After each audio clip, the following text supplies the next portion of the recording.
p.m. The Madera City Council meetings are open to the public. This meeting will also be available for public viewing and participation through Zoom. Members of the public may also observe the live stream meeting on the city's website at www.madera.gov/live. Members of the public may comment on agenda items at the meeting or remotely through an electronic media via phone by dialing 669-900-6833, entering ID 882-3192, 3941 hashtag. Comments will also be accepted via email at City Council Public Comment at madera.gov or by regular mail at 205 West 4th Street, Madera, California, 93637. I hereby call this meeting to order. Alicia, would you please call the roll?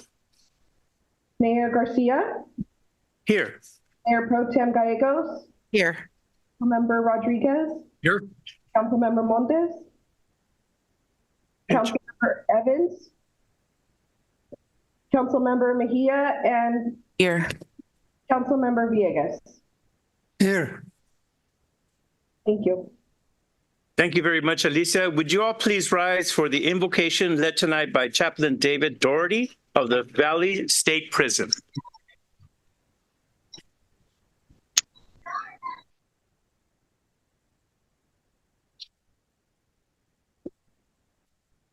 Good evening, Mayor, City Council. Let's bow our heads for a word of prayer. Grace and joy to you, Lord. We love you. I ask these things in the name of the Father, the Son, and the Holy Spirit. Father, I pray for wisdom, peace, and joy. Help lead the City Council of Madera. Direct them to make the right decisions.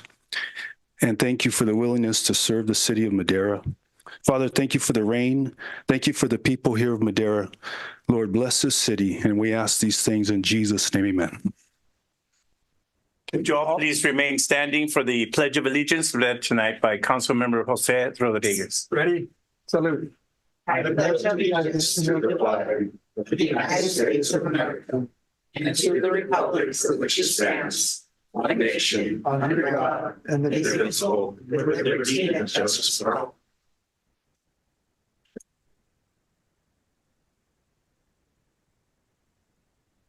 Thank you very much.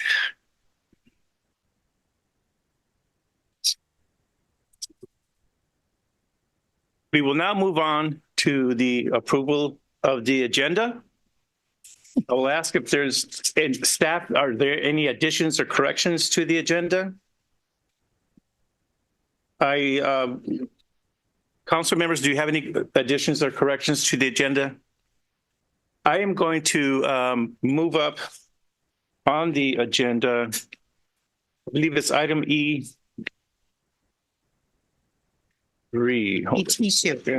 Yes, item E3 to be number 1 on the agenda prior to the public hearings, and also the proclamation, item E2 to be number 2. So those 2 items will be moved up. Are there any objections from my colleagues? Hearing none, is there a motion? I so move to approve the agenda by moving E3 to 1, E2 to 2. I second. Motion to approve the agenda by Mayor Pro Tem Gallegos, second by Councilwoman Mejia. All those in favor say aye. Aye. Any opposed? The ayes have it. Thank you very much. There are no introductions tonight. There are no workshops. We'll move on to item B, consent calendar. Matters listed under the consent calendars are considered routine and will be enacted by one motion and one vote. There will be no separate discussion of these items. Mayor, Yes. did we public comment? Oh. We had some proclamations also. Oh, yeah. I'm getting ahead. I think the rain is messing me up today. I apologize. All right. Thank you, Councilmember Rodriguez. So what we'll do is we'll step back again. We'll go back to public comment. The first 15 minutes of the meeting are reserved for members of the public to address the council on items which are within the subject matter jurisdiction of the council. Speakers shall be limited to 3 minutes. Speakers will be asked but are not required to identify themselves and state the subject of their comments. If the subject is an item on the agenda, the mayor has an option of asking the speaker to hold a comment until that item is called. Comments on items listed as a public hearing on the agenda should be held until the hearing is opened. The council is prohibited by law from taking any action on matters discussed that are not on the agenda, and no adverse conclusion should be drawn if the council does not respond to public comment at this time. Are there any members of the public wishing to speak on a public comment other than the agenda at this time? If so, please step to the podium. Seeing none. Elisa, are there written or Zoom public comments that you'd like to read? We have none, Mayor. Thank you very much. We will now close public comment and go on to presentations.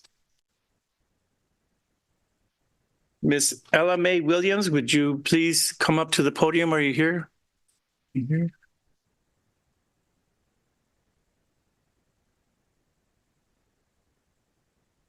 Love it. We'll continue on anyway. We do have some people here, Mayor. A little later. We do have some other. Yeah, And absolutely. Councilman Donald Hawley, Oh, great. there she is. No, you can come up. Come on up. Come on up. You volunteered. Come on up. You get to attend to. Welcome. Welcome.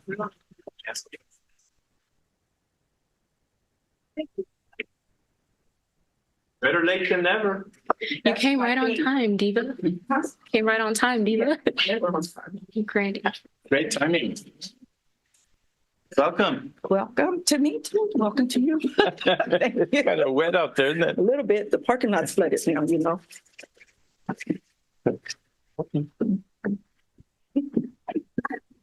So, thank you very much for coming. This is from the City of Madera, Office of the Mayor. This is a proclamation celebrating Black History Month. Whereas African American history is a large part of American history and should be studied throughout the year. And since 1976, February has been designated as a month in which especially memorable events should be recognized and celebrated.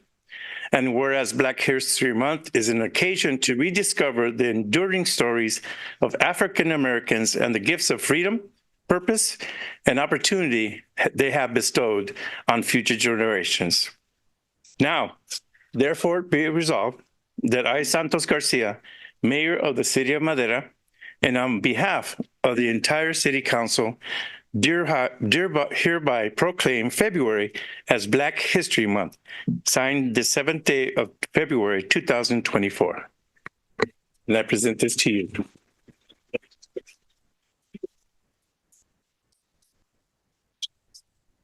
Microphone's yours.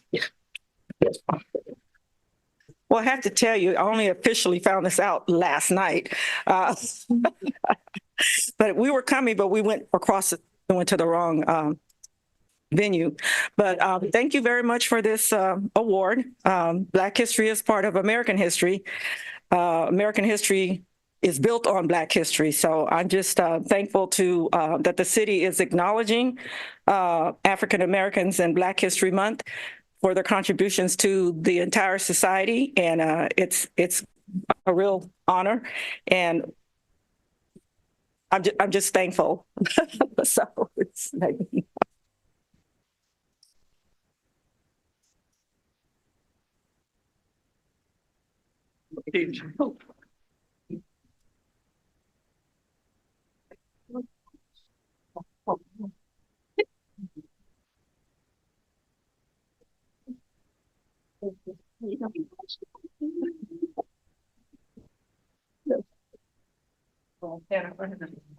walk off the whole little city. Turn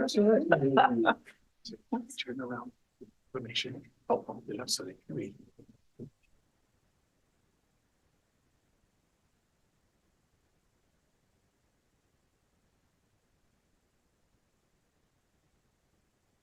Very much. Nation.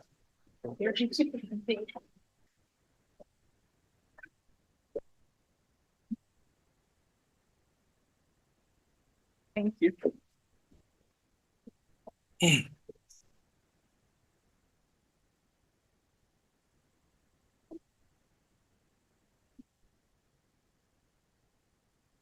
Now to make further presentations, Ismael Hernandez and Billy Hansen of Mid Valley Disposal.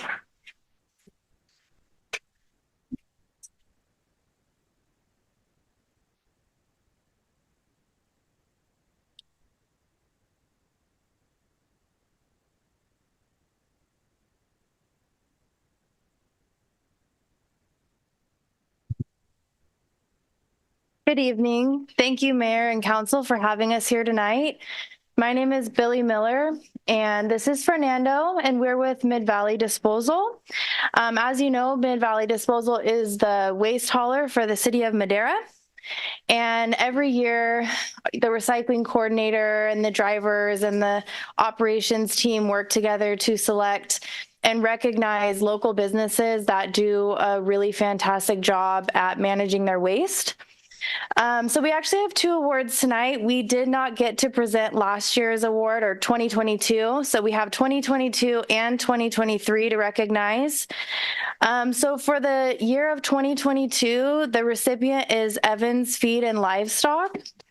And for 2023, the recycler of the year is Valley West Christian Center. They have been selected for contributing to environmental stewardship through recycling, conservation, and reducing waste. Evans Feed and Livestock and Valley West Christian Center were early adopters of the organics program. So they opted to choose to subscribe to organic services before they were forced to through state and local legislation.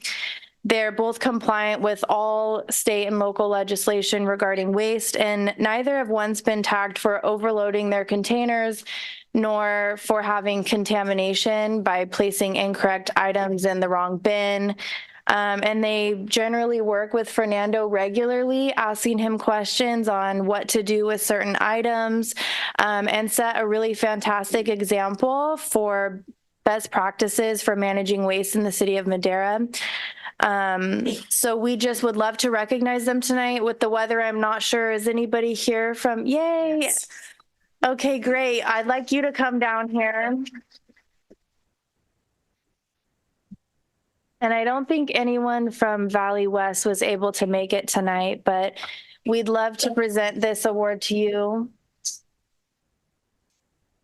What was your name? It's Roger. Roger. So this is Roger with Evans Feed. Thank you so much. Thank you. Would you like to say anything? I'd like to say thank you to this young couple here, but more than anything, it's kind of interesting getting an award for something that we should do anyway. Yeah. All right. Sir, bring him up. Sir, Roger, you're not getting away that easy. Come on up. Come on. Get out of here. You can get you in the picture. You can have her take that. I was trying to get out. Come on up, Roger. Nice to meet you. Hello there. Thank you. Stand up so you can see it.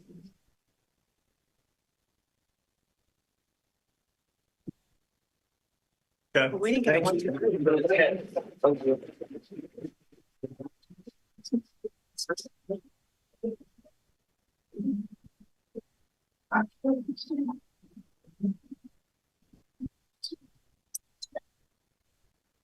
Mr. Chair. All right, we will now move on to item number 3, Madera County Arts Authority update. Presentation by Dr. Julia O'Kane. And through the mayor. Doctor. Good evening, everyone. As announced, my name is Julia O'Kane, and I'm the chairman of the board of the Madera County Arts Authority. Thank you on behalf of our group for inviting us over to share with you a video this evening. Our goal is to bring the Cultural Arts Center to downtown Madera. so that we can increase community use of downtown as a gathering place for activity for Maderans and for visitors to our lovely city. The combined work to date is featured in this video that you're going to see. We produced it last summer, so things have happened since then. We continue to make improvements. We would like you to see it now and then use it as you can to begin to inform the community about what the future holds for our fine city. Of course, the city is the centerpiece of Madera. And it is also the center of the changes that are happening in the downtown area. The revamping of Yosemite and the thoughtful work that you're doing as city council people around the city core will provide tremendous positive energy, we think, for business development and for activities in the downtown area.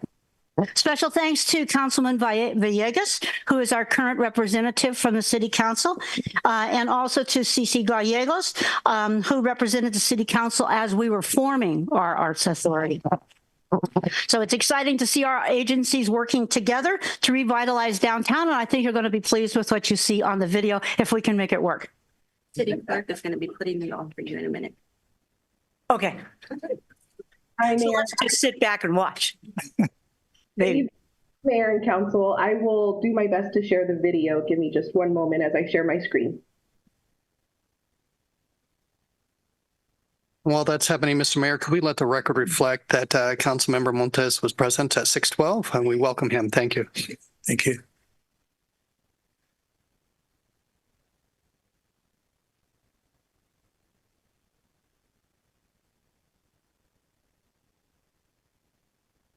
Please let me know if you can see my screen Yes, we can see it. or the video itself. No. One moment. Looks like you just have to turn it on.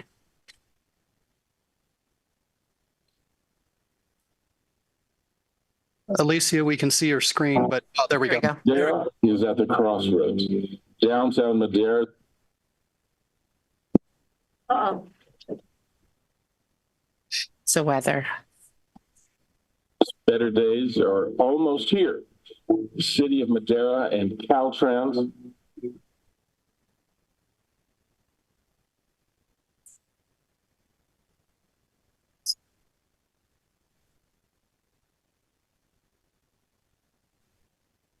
County of Madera, the Madera County Arts Council, and Madera Unified School District are each focusing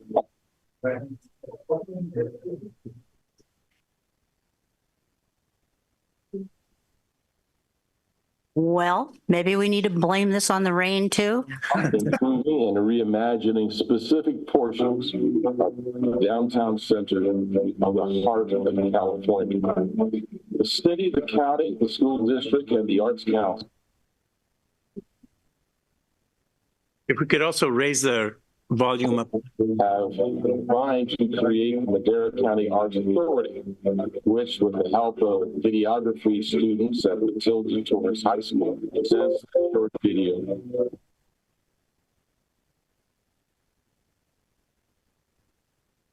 Would you like to walk us through, Doctor? No, there's no walking it really. It's just seeing the video. You could bring it back at a later time. Maybe we... Madera and Caltrans have agreed to redesign Madera's Main Street.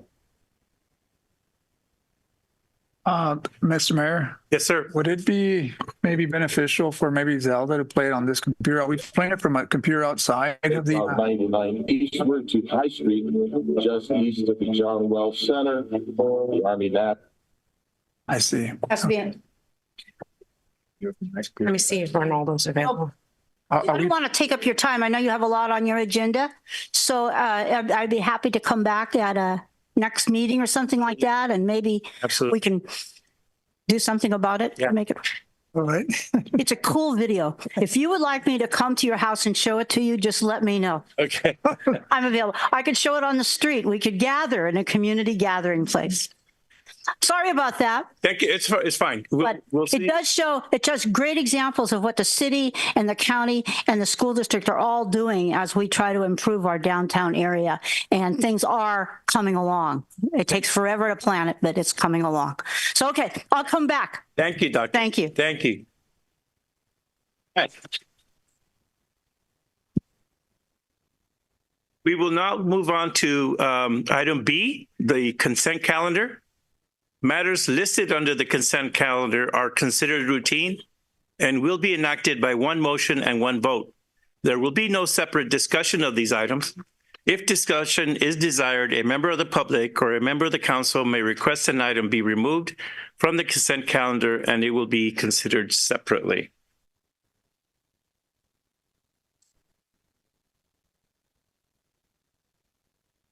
Do we have any members of the public wishing to speak on any item on the consent calendar? So Alicia, do we have any written or Zoom comments? We have none, Mayor. Thank you. Thank you very much. We'll close public comment on that. Are there any changes or additions from my colleagues? Seeing none, I'll accept a motion. I'll make a motion to present. Motion to approve the consent calendar by Mr. Villegas. Is there a second? I'll second that. Second by Mr. Montes. All those in favor say aye. Aye. Aye. Any opposed? The ayes have it. We will now move on to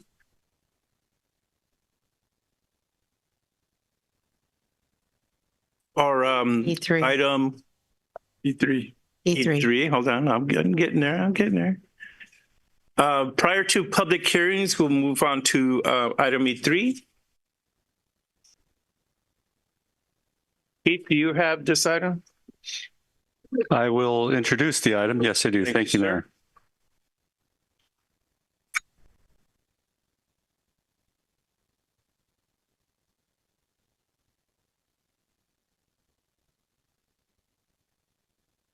For those who are unaware, we've made adjustments to the agenda. We will hear item E3 and then move item E1 after this before we resume the agenda as it was originally written. Item 2, I think.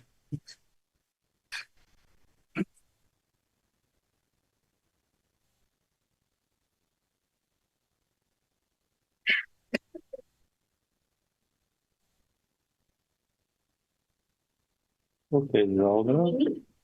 I'm eyes. We were having it.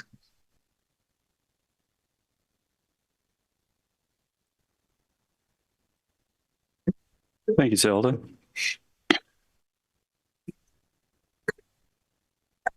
Thank you, Mayor and Council members. I'm just going to go ahead and do a little introduction into this, and then Raquel Rios from the Engineering Department will take over.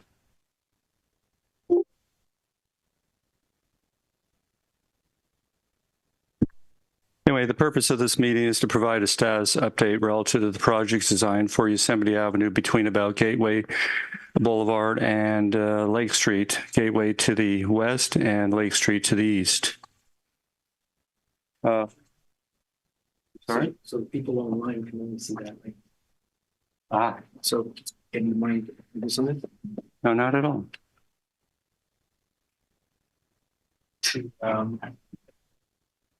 Let me see. Where, let me see. Anything differently than I'm the going to last hit time I stop share on this one.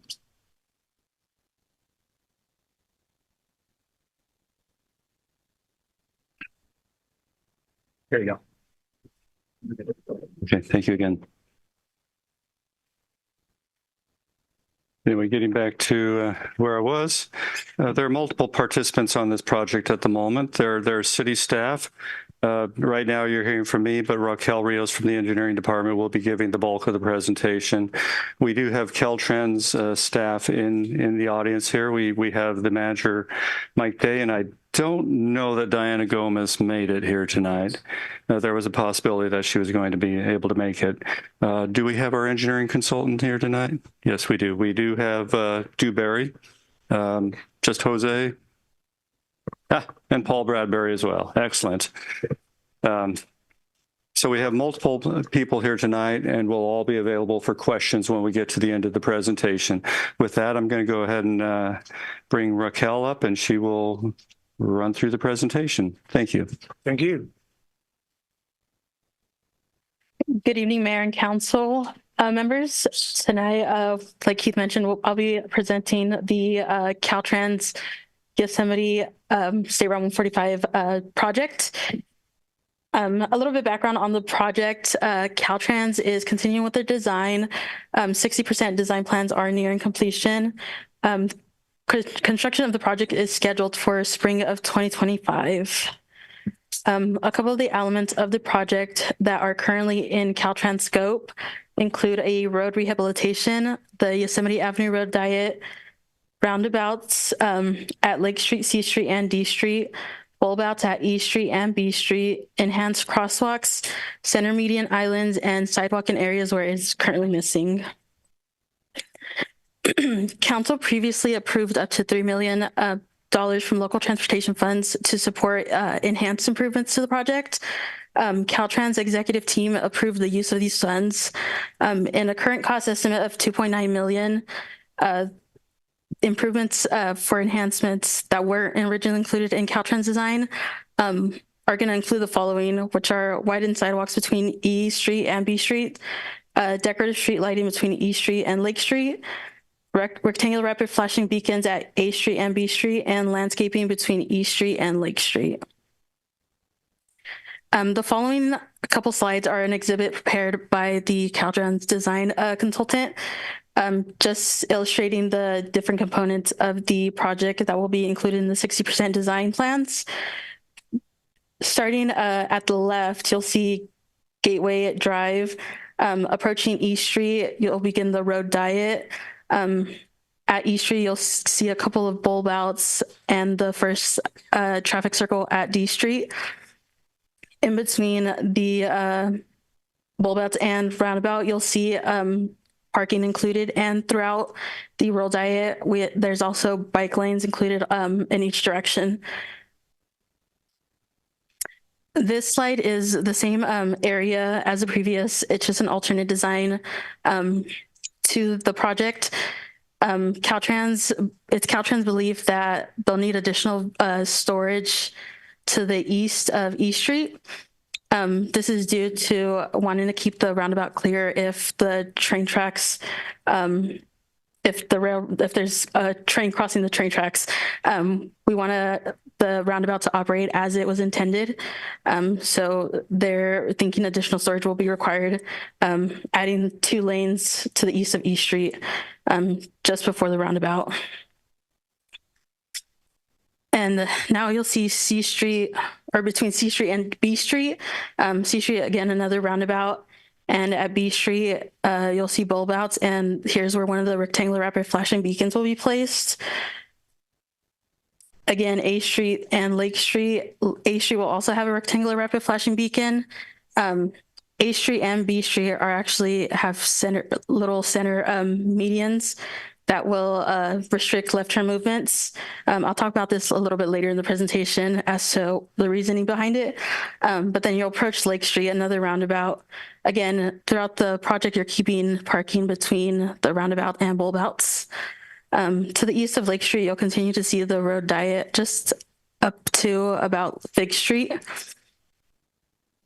And then we've also included a letter that was presented to council back in 2022 by the Madera Downtown Association Board of Directors. It's just them endorsing the project as a whole, saying they're in favor of the road diet and the project as it was presented at that time. Now I'll go into a little bit about the landscaping on Yosemite. The downtown plan recommended additional shade along Yosemite to make the area more pedestrian friendly. At the May 17, 2023 council meeting, council provided direction to staff to include both trees for shade and drought-tolerant vegetation. Caltrans consultant has provided a concept landscape plan to illustrate this. The city is going to be responsible for maintenance of the landscaping along Yosemite, which will require an update to the maintenance agreement between Caltrans and the city. The following couple slides are another exhibit prepared by Caltrans consultant, just illustrating some of the landscaping that is proposed on Yosemite. You'll see in the center median islands, bigger trees, and off to the sides are smaller trees. The bulbouts also include some shrubbery, and I'd like to note that in the center of the roundabouts, there's currently proposed palm trees, but this is also an opportunity to add like public art pieces if there's a way to protect them from being destroyed. And this will continue on all the way until just east of Lake Street, which is here. I'll also be discussing some lighting along Yosemite.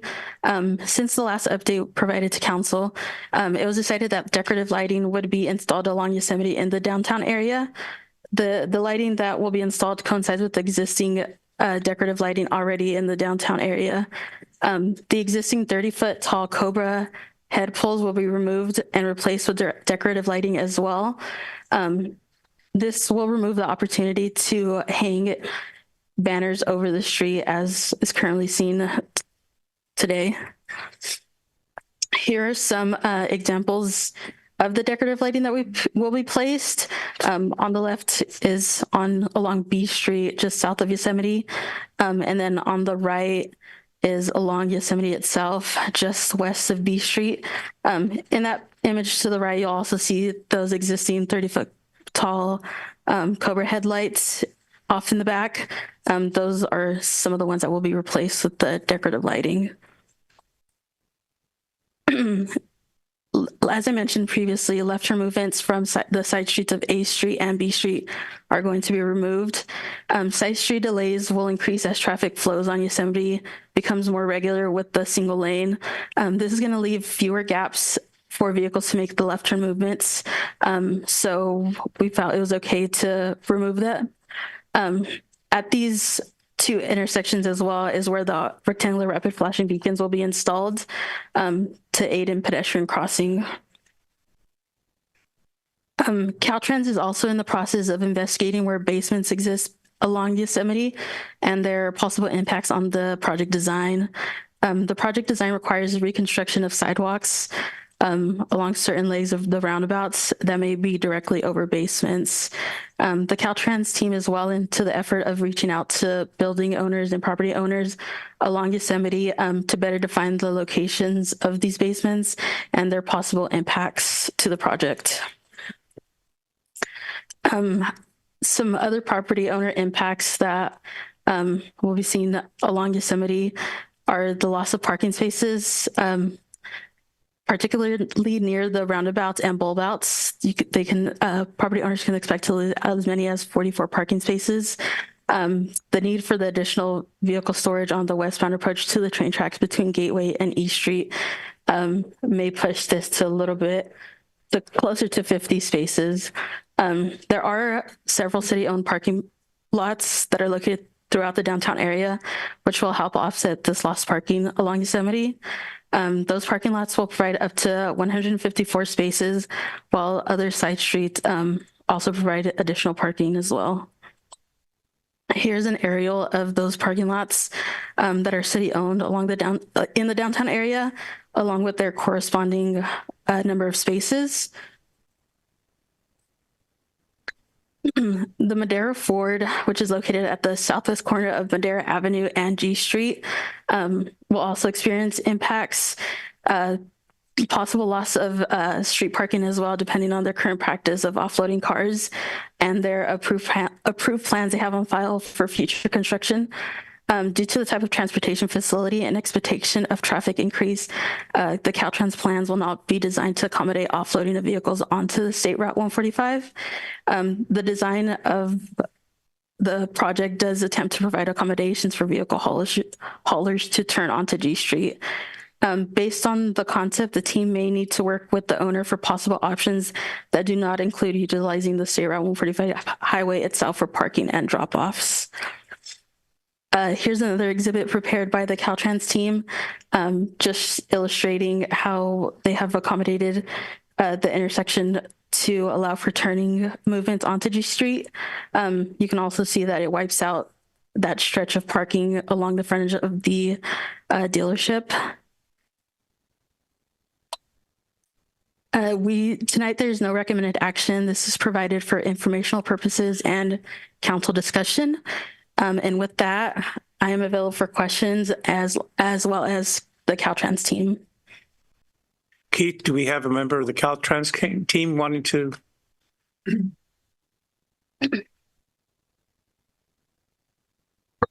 Caltrans is available for questions and answers. They hadn't prepared a formal presentation for tonight, but we do have multiple members of their team available. Okay, thank you. Thank you. Are there any members of the public wishing to comment on this whole item regarding the Highway 145? No? Alicia, do we have any members of the public on Zoom or on emails? We have none, Mayor. Okay. Well, thank you. We'll close public comment and bring it back to my colleagues. Mayor Pro Tem Gallegos. Thank you, Mayor. This is a question for Caltrans. When we had discussions with you in the past, we asked for you to go back to the drawing board with our fire chief to see if they could make those clearances in the roundabouts. Did we verify that that is a clearance for the fire trucks to clear those roundabouts, or if Keith can answer it?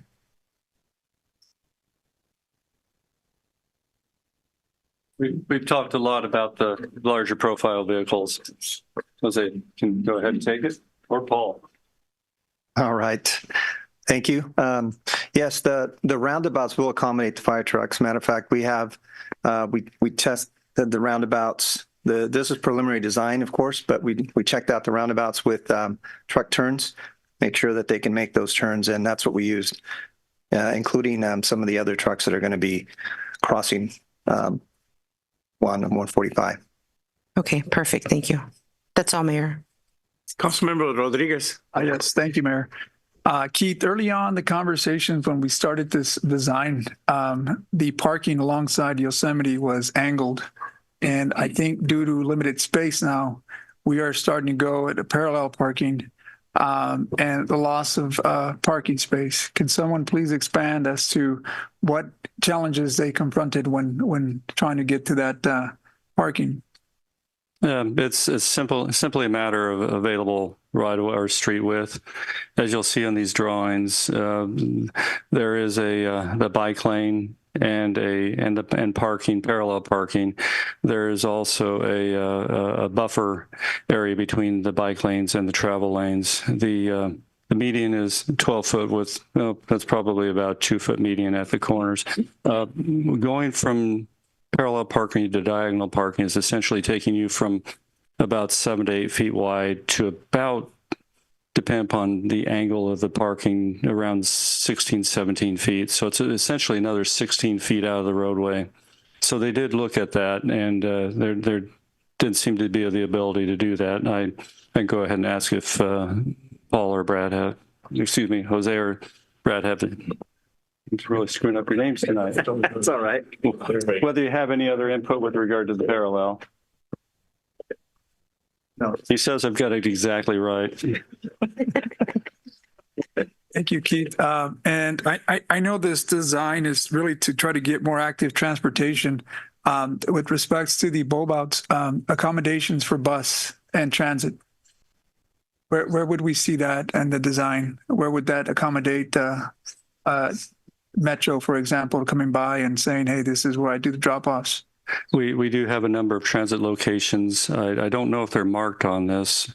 I don't recall seeing them on these exhibits. Yeah. No, the transit stops they're not actually marked on here so that you can actually see them. But we have been coordinating with the city as far as where they need to be and where they need to accommodate for for drop-offs. So that's still in the works, but we do have all the locations from the city where they need to be located, and that's going to be part of our plans. That's going in to the review for Caltrans in the city. And the reason why I say that is because if in fact we're going to this road diet, whenever you're making these bus stops or transit stops, does that create any issues with the impeding traffic that's coming on both ends? And I didn't see any bulb outs that bring out for that. So that was just a question to see how we would mitigate for that. No, generally speaking, what you see, we've got the bulb outs for the pedestrians. Those can shadow either our cars parked or buses as well. Perfect. And I'm sorry, looking at the design, would you be able to point to that? If I could, maybe I'm seeing something different. I'm just seeing straight Let's lines. see if I can go ahead. I'm not sure I have a specific location of a bus stop, but as an example, a bus could queue in here. Got it. So utilizing that same space that you have within those that width for the parking space would then be considered the transit and.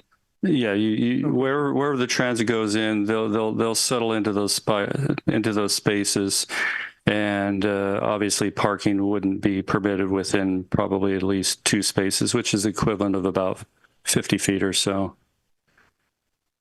Now, I did spot something earlier today that I did want to bring up. There is apparently a new law that the governor has signed in it, and it says that there shall be no parking within 25 feet of a crosswalk.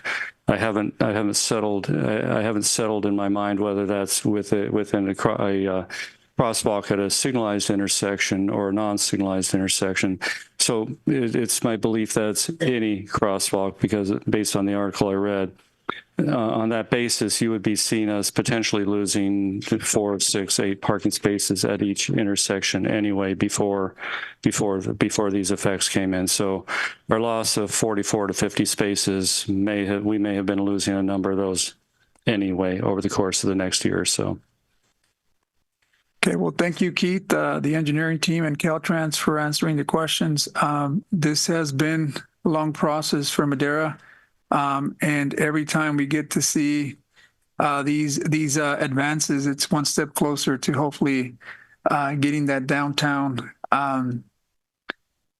Just looking at it, it's like you're almost there, and I'm just anxious to see what that's going to look like. I know this is just a sketch here of what potentially, but there's nothing like actually looking at the landscaping and looking at how the streets turn out. But the roundabouts and what have you, I mean, we've experienced them in areas like Fresno, and they certainly seem to mitigate with some traffic. But downtown, I think folks are waiting for that, and I just want to thank you guys all for all the hard work and this body as well.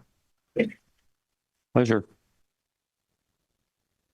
Thank you very much. We are moving on to 6:45. We have another presentation. So we're going to have to stop at this point, and because we have a public hearing to get onto, and we can come back if you need. Okay? Thank you very much. Still hovering. Thank you. Yeah, I realize that, but we have if you look under the agenda item C1, we have a public hearing. Mr. Mayor? Yes, sir.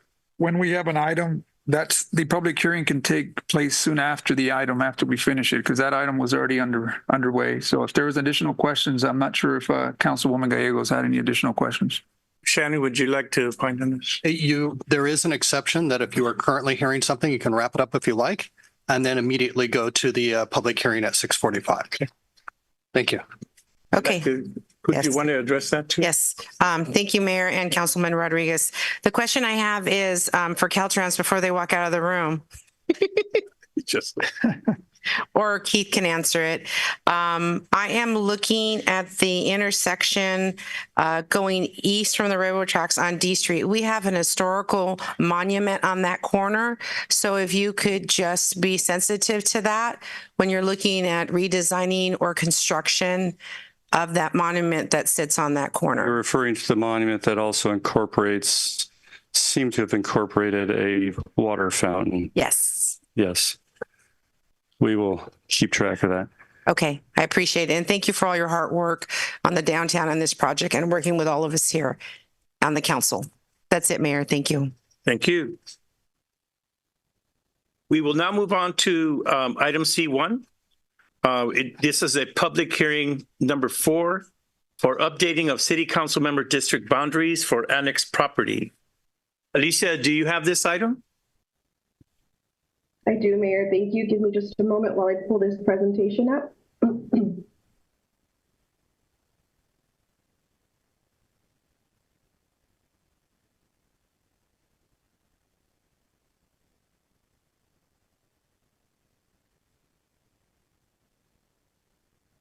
Okay, can everyone see my screen? Yes. Thank you. Good evening, Mayor and Council. This evening is the 4th public hearing for updating of City Council district boundaries for annexed property. To provide a summary, to provide information on the districting process for properties annexed into the city and permissible criteria to be considered to modify district boundaries, and to conduct a public hearing to receive public input on district boundaries to account for property annexed in the city. For some background, significant annexation, including the villages and Almond Grove, has occurred since the adoption of the current boundary maps. And despite being within the city, the annexed area is not currently within any council district.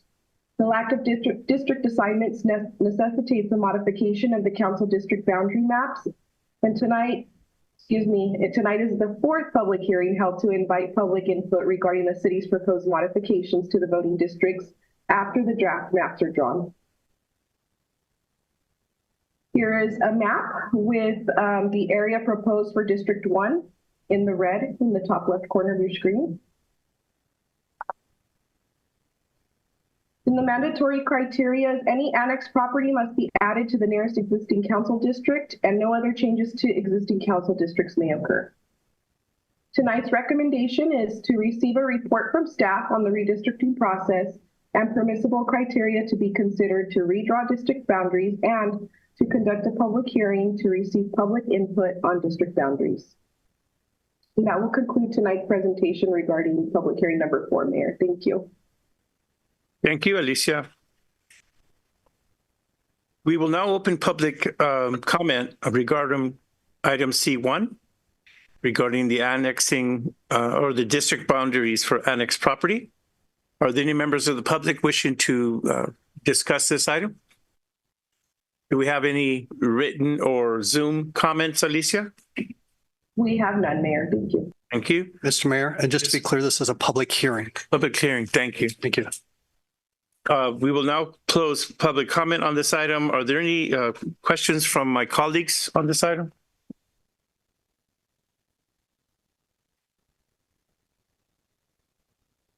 So then, hearing no comments, then we can close out this item. Thank you very much, Alicia.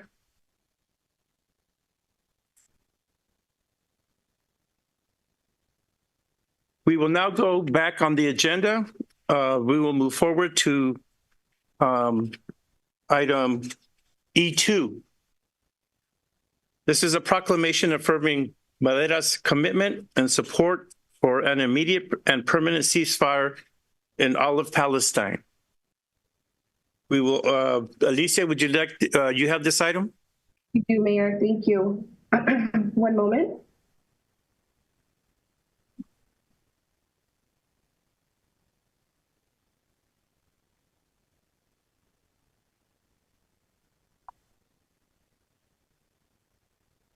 Good evening, Mayor and Council. This evening, I bring before you proclamation affirming Madera's commitment and support for an immediate and permanent ceasefire in all of Palestine. So request for proclamation.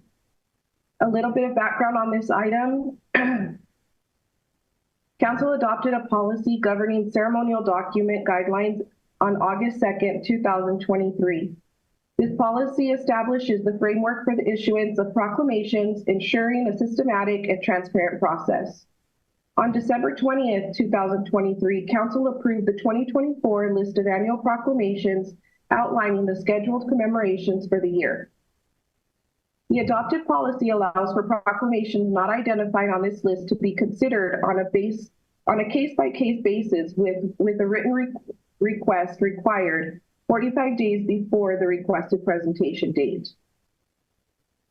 On January 11, 2024, Mr. Omar Javed submitted a timely request seeking a proclamation for peaceful resolution to the Israeli-Palestine conflict. At the January 17, 2024 meeting, the council, by majority vote, directed staff to agendize the same item for discussion. With this unified proposal, staff seeks the council's direction. If approved, staff will present a proclamation at the February 21st, 2024 council meeting. Tonight's recommendation is to adopt a minute order approving a proclamation affirming Madera's commitment and support for an immediate and permanent ceasefire in all of Palestine. And that concludes my report, Mayor. Thank you. Thank you very much, Alicia. Are any members of the public wishing to comment on this item? Please step forward to the podium.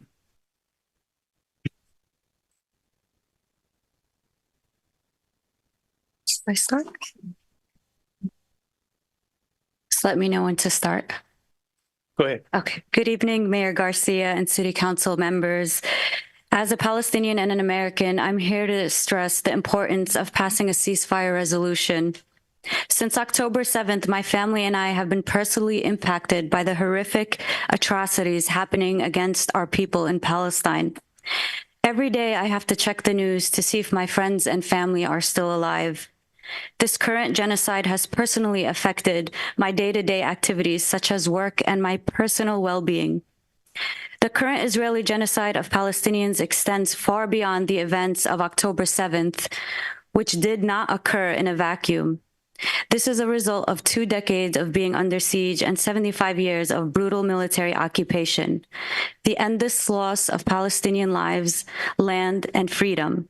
Because the Israeli colonization and bombardment of Palestine is completely facilitated by our tax dollars, it gives our popular effort a unique ability to stop this aggression from continuing. The passing of the ceasefire resolution would be a moral and ethical and fiscal solution, and at the very least, our human obligation.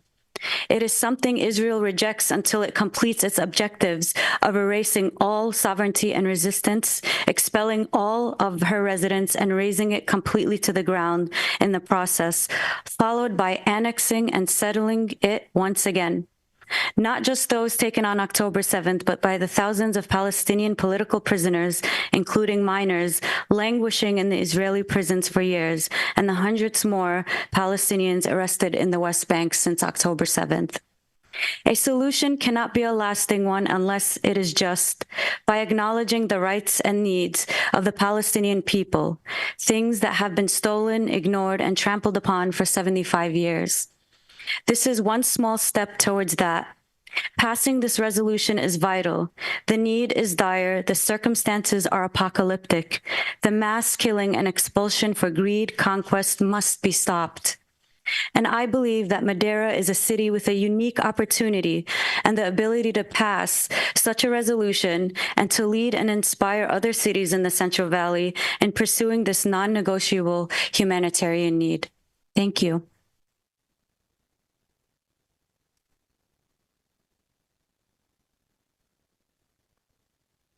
Good evening, everyone. My name is Omer Javed. I'm here on behalf of the Madera Islamic Center.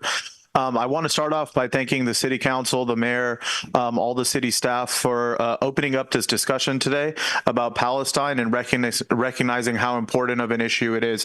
Today, you guys will hear some firsthand testimonies from family and people who have been affected by this conflict. So without further ado, let me bring up our first speaker, Dr. Theodore Nassar.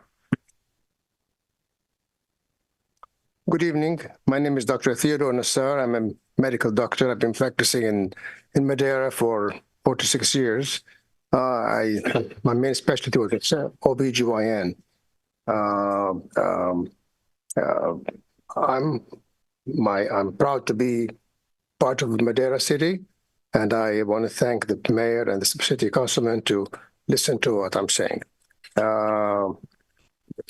I'm also proud to be an American, and at the same time, I'm proud to be a Palestinian. I was born in Jaffa, Palestine. When I was born, there was no country called Israel. Palestine has been there over thousands of years. For the past 4 months, Israeli forces has demolished 80% of the buildings in Gaza. They have killed more than 27,000 Palestinians, mostly women and children. They have injured more than 66,000 Palestinians. They have destroyed hospitals, mosques, and churches. The people in Gaza are hungry and thirsty. They need food and water and in need of urgent medical care. Please consider this humanitarian effort to end the war in Gaza, Palestine. Thank you. Hello, I'm Dr. Rosie Kayla. I'm a proud Madera resident. Good afternoon. I stand before you today as a representative of a community in grief and in despair, before a world in shock. We are all united, not only in our desire to call for a permanent ceasefire, but rather in our need to do so.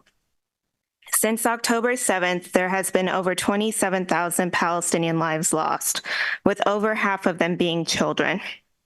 85% of the population is displaced, with over 1.7 million living in refugee camps. More than half of the hospitals are out of commission and are not operating. 309 healthcare professionals have been killed.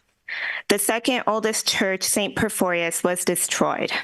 In fact, over 221 places of worship have been destroyed. The Christian population in the Holy Land is at a threat of becoming extinct. Imagine the birthplace of Christianity not having a Christian population. The United Nations has stated that Gaza has become a graveyard for children.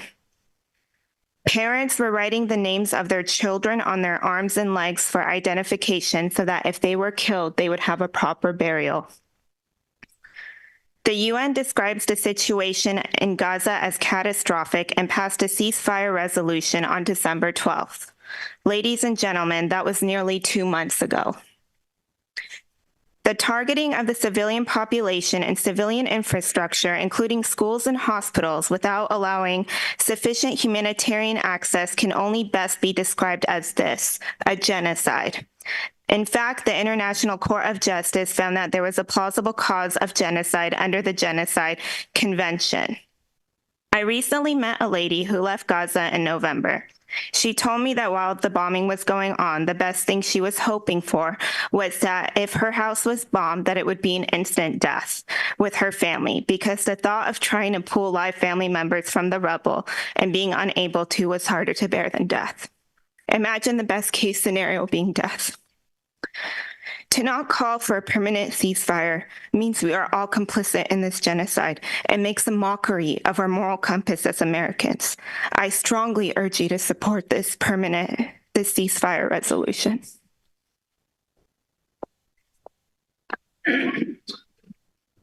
Good evening. Thank you very much, Mayor and the council members. I'm Dr. Ashraf. I have been here for 43 years. I can be Dr. Nassar, but I'm very close. I'm here today to urge the Madera City Council to adopt a proclamation calling for an immediate and lasting ceasefire in Palestine and Israel. The situation in Palestine, as the members have mentioned before, particularly in the Gaza Strip, is dire. Israel's indiscriminate bombing has killed thousands of people, and numbers changing every day. Every day, they lose 250 people, mostly children and women. 70% of those are women and children. Many more are injured or missing. The images of mass graves, dismembered bodies, and crying orphans should shock our conscience. Israel has let us see to Gaza cutting off electricity, fuel, water, and communications. 84% of Gaza's health facilities are damaged or destroyed, and many healthcare workers have been killed. There are more journalists have been killed in Gaza than in Second World War. In 5 years, in 3 months, there are more people have been killed over here. Children are undergoing amputations without anesthesia. A quarter of the population is experiencing catastrophic hunger. The vulnerable have begun to die of starvation and disease. Many more will die if the condition continue to persist. 84% of Gazans, 1.9 million people who live in an area of a Fresno city, Whole Gaza is equal to Fresno City. You can imagine the 80% of the buildings are destroyed. Have been forcibly, people have been displaced. Gaza, as I mentioned, is a small area and they're very densely populated. No area is safe from bombardment. Not evacuation routes, not churches, not mosques, not schools, not hospitals. An estimated 70% of homes in Gaza and nearly half its buildings have been totally destroyed. The situation is so horrific that the International Court of Justice found it plausible that Israel is committing genocide and ordered Israel to prevent and punish genocide. The only way to stop these atrocities is for there to be ceasefire and for humanitarian aid to flow. You may ask why Madera City Council should weigh in on this issue. Well, in addition to it being the right thing to do, and to show the Palestinian American members of our community that we value their lives and the lives of their loved ones, we must also send a message to our federal government. 61% of the American voters support a permanent ceasefire, but the administration is ignoring our wishes and single-handedly blocked a ceasefire resolution at the UN Security Council. We should join the 50 or so cities, including Chicago, San Francisco, Atlanta, and St. Louis, that support a ceasefire. It is unacceptable that the U.S. government is using our taxpayer dollars to give billions of dollars worth of weapons a year to Israel, weapons that are being used to kill civilians. Congress is considering an additional $14 billion and the weapons to give to Israel. Doctor? Yes. Thank you very much. Your time is up. Thank you very much. Thank you very much. Thank you.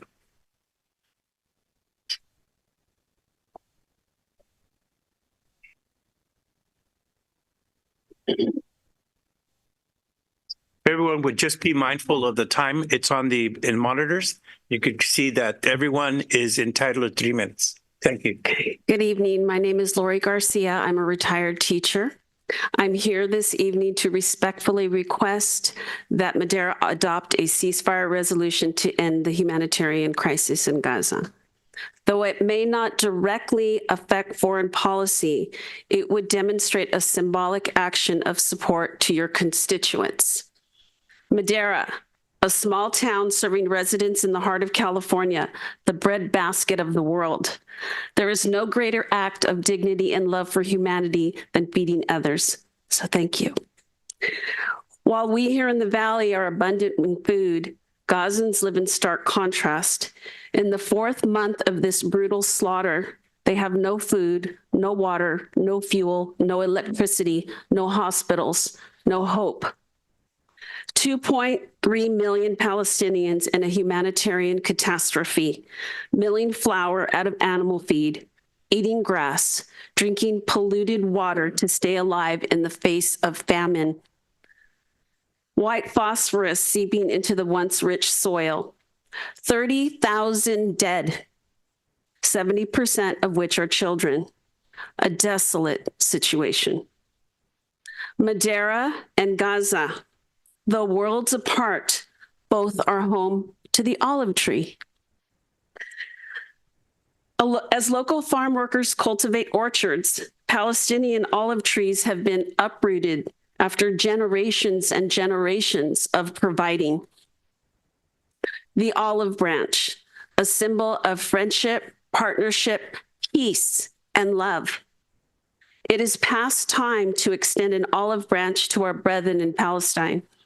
Why not the city of Madera to lead the charge?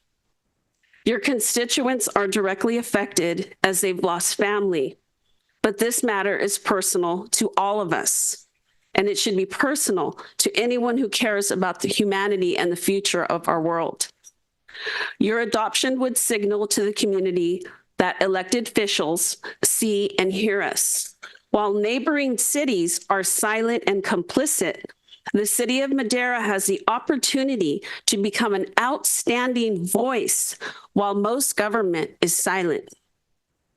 Your efforts would place Madera in the spotlight as the first city in the central San Joaquin Valley to stand for humanitarian rights, a profound act of solidarity for those at the forefront of violence, displacement, discrimination, and death.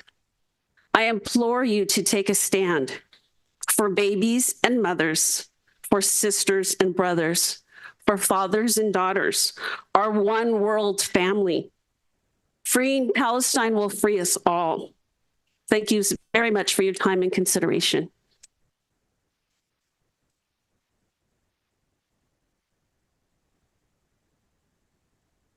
Yeah, I'm going to try to break the ice. I'm going to say I'm not a doctor. I am a doctor of technology, so at a school district. Everyone calls me Lefty. It feels good to know that our city officials are showing commitment and support for an immediate and permanent ceasefire in Palestine. I do vote in favor of a ceasefire because a vote for all, sorry, I'm a little nervous, of course, but a vote in favor of a ceasefire is a vote for all humanity, not just for some. It signals that the city cares about saving lives on both sides. There are nearly 2 million civilians being collectively punished in Palestine and in desperate need of humanitarian aid, which is being blocked.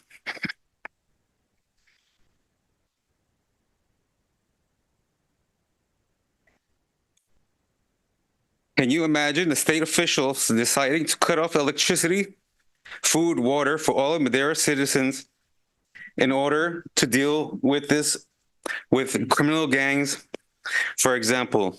Now imagine them blame the gangs for the rut that Madera is in and show no care whatsoever to the rest of the population in Madera and instead call them collateral damage. We had a slight taste of what, sorry guys, we had a slight taste of what it's like during COVID lockdowns without the constant bombs around us or not knowing where to go for safety. Although we had most of what we needed, it was difficult to get important things like milk, eggs, diapers, sometimes, but many people lost their mind when they could not get toilet paper. Despite cutting the Gaza population off from every single resource, they are resilient and do what they can to survive. They are resilient and do what they can to survive with grace. No one should go through this. I unequivocally support a humanitarian ceasefire, and anyone who may not understand what a ceasefire is, or may not care about all people, and choose to only care about some for their own illogical reasons. That's not who we are. I commend Madera City Council in committing to an immediate ceasefire and hope that encourages other cities to do the same. Thank you so much for your time.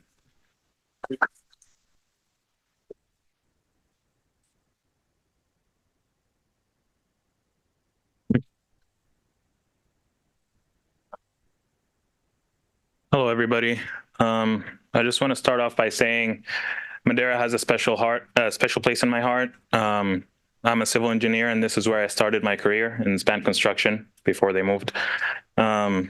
So, you know, I've been all over Madera. I know what it looks like. I've talked to the people. I know the people. And I just want to say everyone that I've met here has been nothing but respectful and just a great human being. Just one of the reasons why I love this city. I am from Gaza. My family is from Gaza. My grandmother, my aunt, my cousins are still in Gaza. I've lost members of my family in Gaza. I've lost my cousin's husband, who has 2 children. One of them is less than a year old. And they were killed by the Israeli forces. My grandmother lost her house. My aunt lost her house. My cousins lost their houses. My family has been displaced more than 5 times because they've lost their houses. And I just want you to imagine when they finally got displaced into the same house, we were even more nervous because if something happens, it happens to all of them. they're still in northern Gaza. They haven't been. They were not able to move south because my grandmother is over 80 years old. In northern Gaza, the IDF lately have been documented abducting people and torturing people, and these are all proven facts. There's no food in northern Gaza. The last time I spoke to my grandmother, which was in December, the last time I heard her voice and I asked her, do you have food? She said, Sito, we're fasting and we're thankful we have salty water. I haven't heard from them for almost 2 weeks now. Well, about them even, because I haven't heard from them since December. Imagine having to call all hospitals and the Red Cross to see if their names have been documented in the list of killed innocent civilians. I want to end by saying your vote in favor of this resolution would not only represent your constituents' values and beliefs, but it will also display Madera's stand against violence, and it will show the kind of people that Madera residents are. Thank you.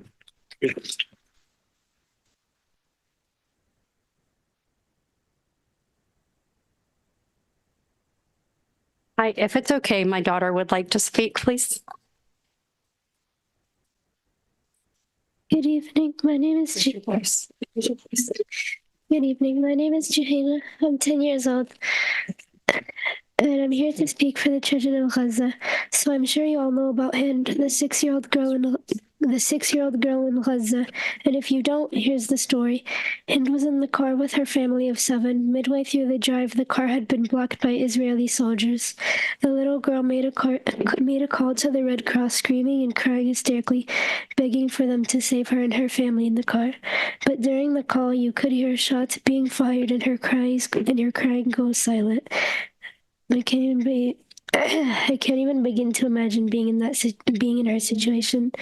The Red Cross vehicle that was sent to save her went silent and had most likely been intercepted. Now nobody knows where Hind is. Is she still in the car with her decaying family for 3 days? Has she been killed? Did she escape? The world demands an answer. And not only Hind has been missing, but many other children in Gaza as well. Imagine yourself in Gaza. Imagine your children in that horrible situation too. Imagine your child being terrified to sit anywhere, fearing a bomb might fall on them, fearing they'll be kidnapped and tortured or killed. Imagine that's your innocent child having to go through that pain.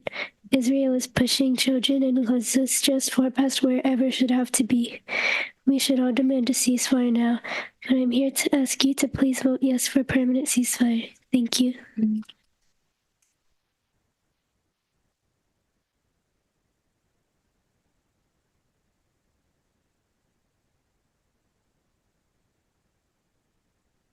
I'm Hanan Al-Masri. Thank you for having us here, and thank you. I hope we're about to make history in this room. Thank you for City of Madera. I'm going to read a poem that I wrote back early December, and I hoped that would make a change. I'm not from Palestine, but Statue of Liberty, hear my plea. In your embrace of freedom, let justice flow like the sea. I stand at your feet where dreams aspire, yet in Palestine, dreams face a ceaseless pyre.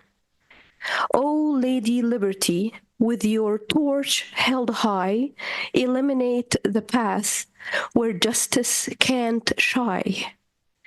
Through your eyes, witness the struggle unfold, a tale of resilience, a story untold. I'm not from Palestine, but in your shadow I stand, beside your ideal across this great land. Extend your hand to a land of despair. Let freedom and justice breathe the air. O Statue of Liberty, with your unwavering flame, in the name of humanity, speak their name. Free Palestine from the chains that bind. In the echo of history, let compassion find. I'm not from Palestine, yet in your gaze, urge for peace through justice's maze. For every heart yearning to be free, let your torch guide them across the sea. O Statue of Liberty, let your voice ring in the call of justice, let freedom sing. O Statue of Liberty, your flame may aspire, but in freeing Palestine, you're not the desired sire. For Allah's, you're just a statue standing free, devoid of meaning, not wielding the key. In this plea for justice, your significance folds, your symbolic status lost in the shades. I'm not from Palestine, but every Palestinian wound is mine, where every child is braver than a million of a mankind. I'm not from Palestine, yet I believe my hands one day will reach the sand of a free land called Palestine. Are you from Palestine? I'm not from Palestine. Please call for immediate ceasefire. Thank you so much.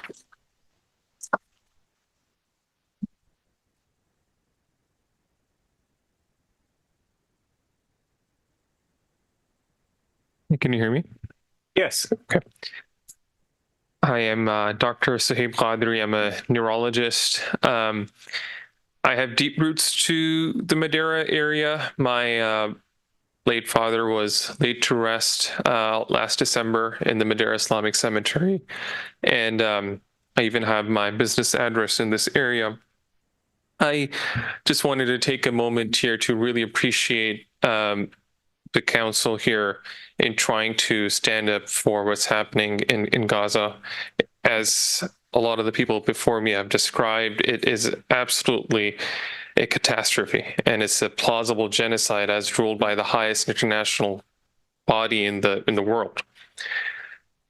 As a physician, of course, I can't help but notice how I can be walking here freely and practicing medicine and see my patients who I can prescribe medicines to. And if they need a surgery or procedure, I can easily refer them to the surgeon who'll have an anesthesiologist who'll get the procedure done.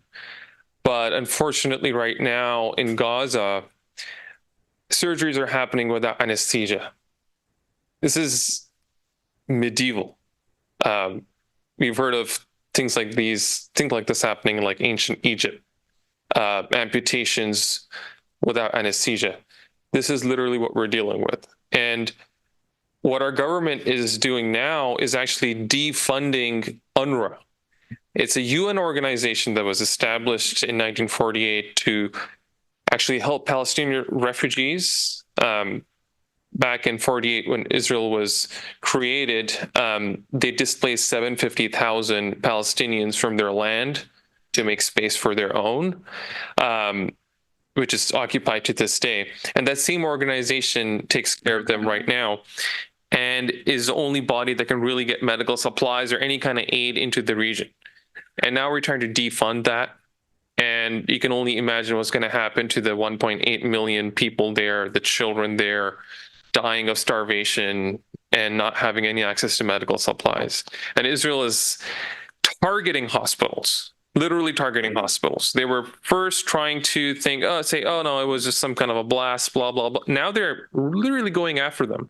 They're going in dressed up as civilians, Israeli soldiers going in dressed up as civilians and shooting patients in their beds. This is appalling, and I'm so happy to see the city of Madera moving forward towards a proclamation calling for a ceasefire in this area. Even if we can expedite a ceasefire by an hour, I assure you we've saved a lot of lives. So thank you so much for doing this tonight. Thank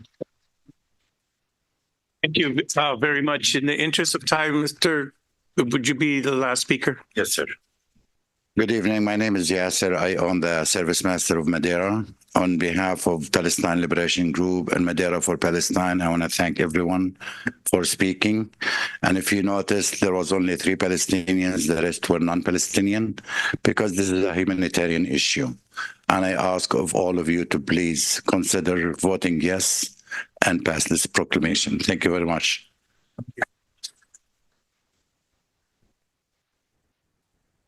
Is there any further public comment?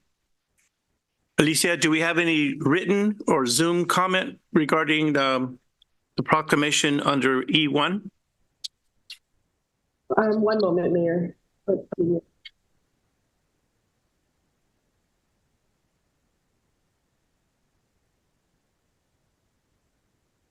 I believe I have one written public comment. However, I believe he spoke this evening. Lefty, I believe he spoke in person. We did receive one public comment. And then we do have 2 callers on the line. They do not have their hand raised. However, I'd like to give them an opportunity to speak if that's what they choose to do. Phone number ending 9266. If you wish to speak, please press *9. And also phone number ending 1635 if you wish to speak.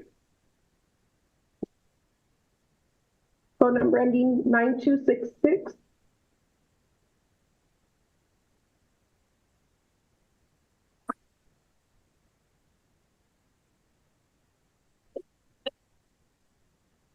Hello, can you hear me now?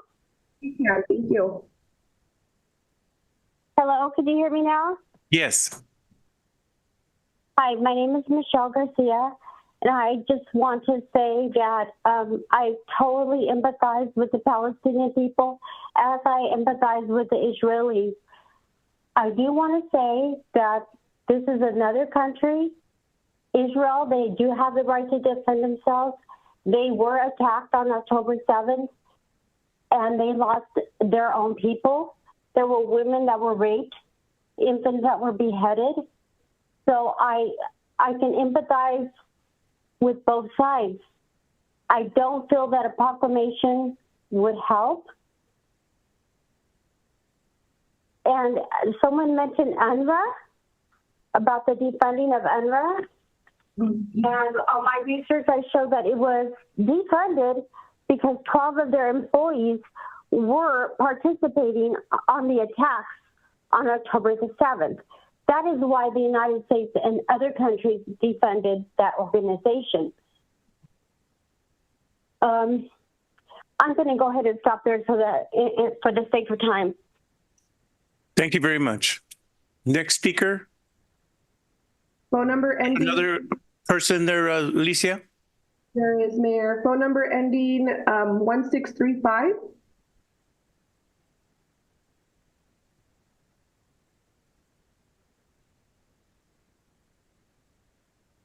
Caller with phone number ending 1635.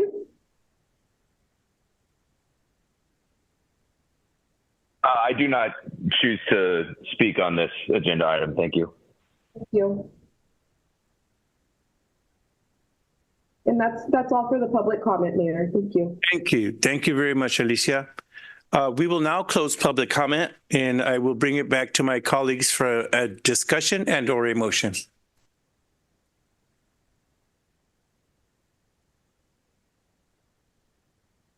Councilmember Rodriguez. Yes, thank you, Mayor Garcia. I don't know that we have any motions tonight, but I know that that is one thing that I appreciate about our country here is that we have the freedom of speech. We have a democratic process that works in place. And I think you've heard it from a lot of the folks out here have the opportunity to express their concerns of the situation that's taking place.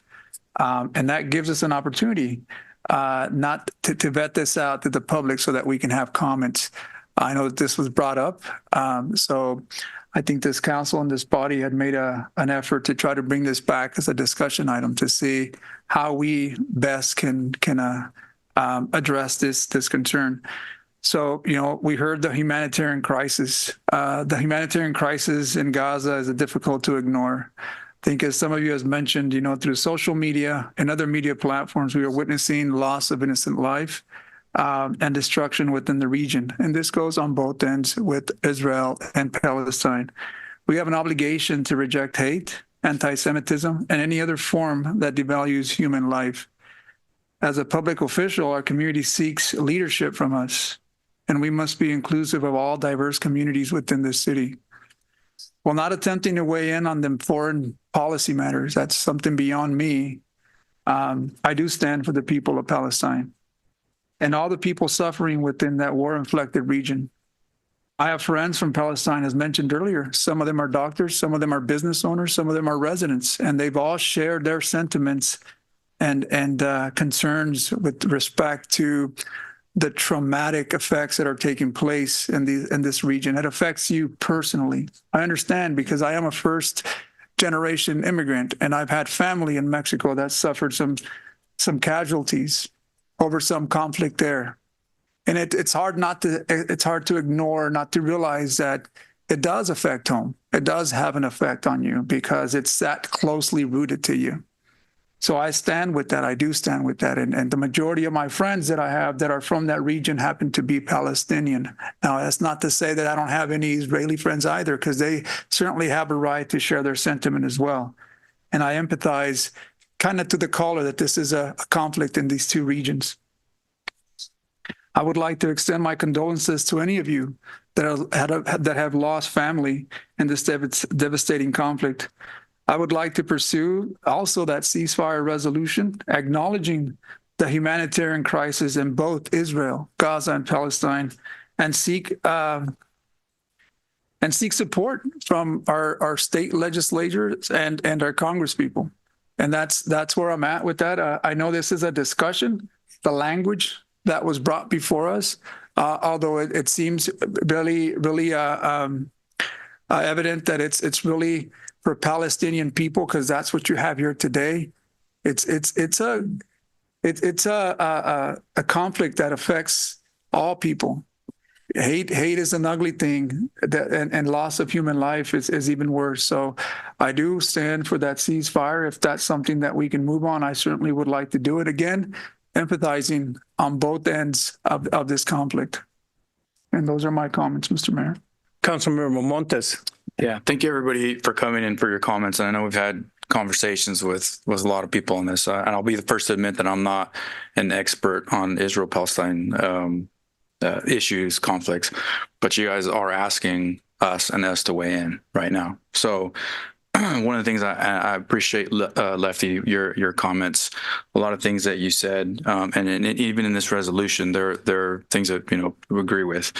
I'm not opposed to, having a ceasefire or having that dialogue and those conversations. I think it's something that we need to do. We need to face these tough issues. I don't know how much of an impact Madera will have, but it's fair to bring it up. But I did want to touch on a couple things that Lefty actually said, and one thing that's in the resolution, and kind of I think talk about what Councilmember Rodriguez was saying. Talked about caring about all and not some, right? And I've been telling everybody, and every conversation I've had, I want to be a partner for peace, lasting peace. I think that there is a mention of release all hostages in here, but I don't think that it acknowledges some of the issues on the other side. Right? People are reaching out to us as well, saying, "Hey, I know it's in there," so we're acknowledging that is an issue. I think that maybe Senator Tulin, and I do apologize that we had this language. I don't think there could have been anything to change it once it was already in there. But I think this is something that maybe we move this to maybe another meeting with a little bit different language. I think I'd be more comfortable with. I get everything that is happening and how impactful this is to everybody's life. But I think that, again, for lasting peace, I think that would be in the best interest of this resolution. Again, I'm not saying that I'm opposed to it. I'm not saying no to it. I'm just saying that is something, in my opinion, that we should do. I don't see any more hands raised, so I will ask that that we adopt the resolution calling for a ceasefire. That's the only thing that we're asking for is a permanent ceasefire now, not tomorrow, not 2 weeks when this meeting will re-adjourn to discuss these things. We can discuss these things right now because people are dying. And everyone is dying. It's not just one side dying. There's both sides of people dying, and we continue to be silent. We continue to kick down the road. The can down the road is not going to help anybody. And so for us to look at this and say, well, kind of, sort of, maybe, all we're asking for is to sign off, this city council, to sign off on this document calling for immediate ceasefire. So give them a chance to talk, give them a chance to negotiate. But if we don't call for that, and we ask for that for, I don't know what, 2 weeks, another 4 weeks, another 10 weeks, I think that that's not what we're here to do. And so I ask my colleagues to accept the proclamation calling for a ceasefire. And if you want to change wording later, we can talk about that. But for now, calling for a permanent ceasefire now is the right thing to do. All right. That's what I'm asking. I believe Councilwoman Gallegos, Mayor Pro Tem Gallegos. I think our attorney has something to say. I'm sorry, Mr. Mayor. I did want to remind the public to hold your applause. I realize this is a very passionate issue, but we do have some people online. We want to make sure everyone is able to participate in this. And this is the opportunity for the city council to deliberate. Thank you so much for your understanding. Mayor Pro Tem Gallegos. Thank you, Mayor Garcia. I hear a lot of the community here talking about how we are elected officials and we represent our constituents. I have been on the council 8 years, the longest on this dais, not by age, but by years. And I'm out in the community constantly. If most of you know, I'm an elementary school teacher. I've taught a lot of you. I've taught some of your children, your cousins, your nephews and nieces. I am very trenched into the Palestinian community, but as an elected official, I have been bombarded with emails, phone calls, texts, and meeting with very many of you about your concerns. And representing my district and all of you, I've also been on the phone and met with rabbis and many concerned citizens in the city of Madera. On October 7th, and now from then on, we've had, as you said, horrific, catastrophic things happening to human beings, our family, our friends.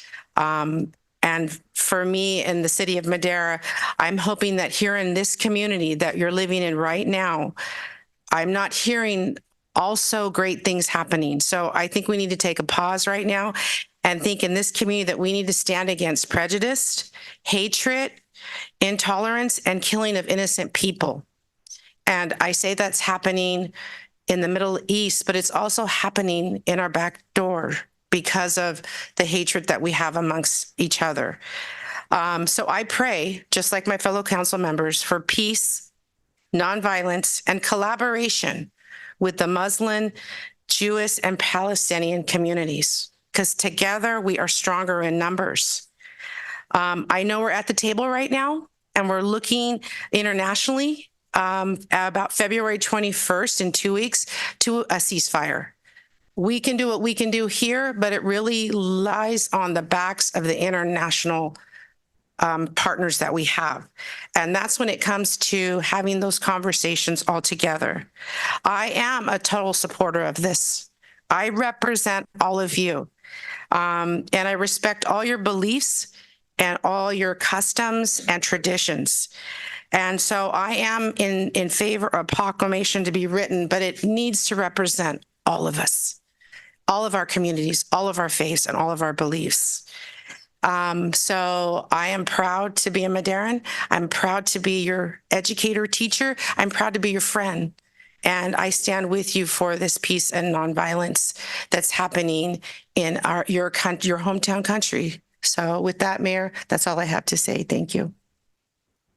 Councilwoman Mejia. Thank you, Mayor. I appreciate the Madera Islamic Center for having us there this past year.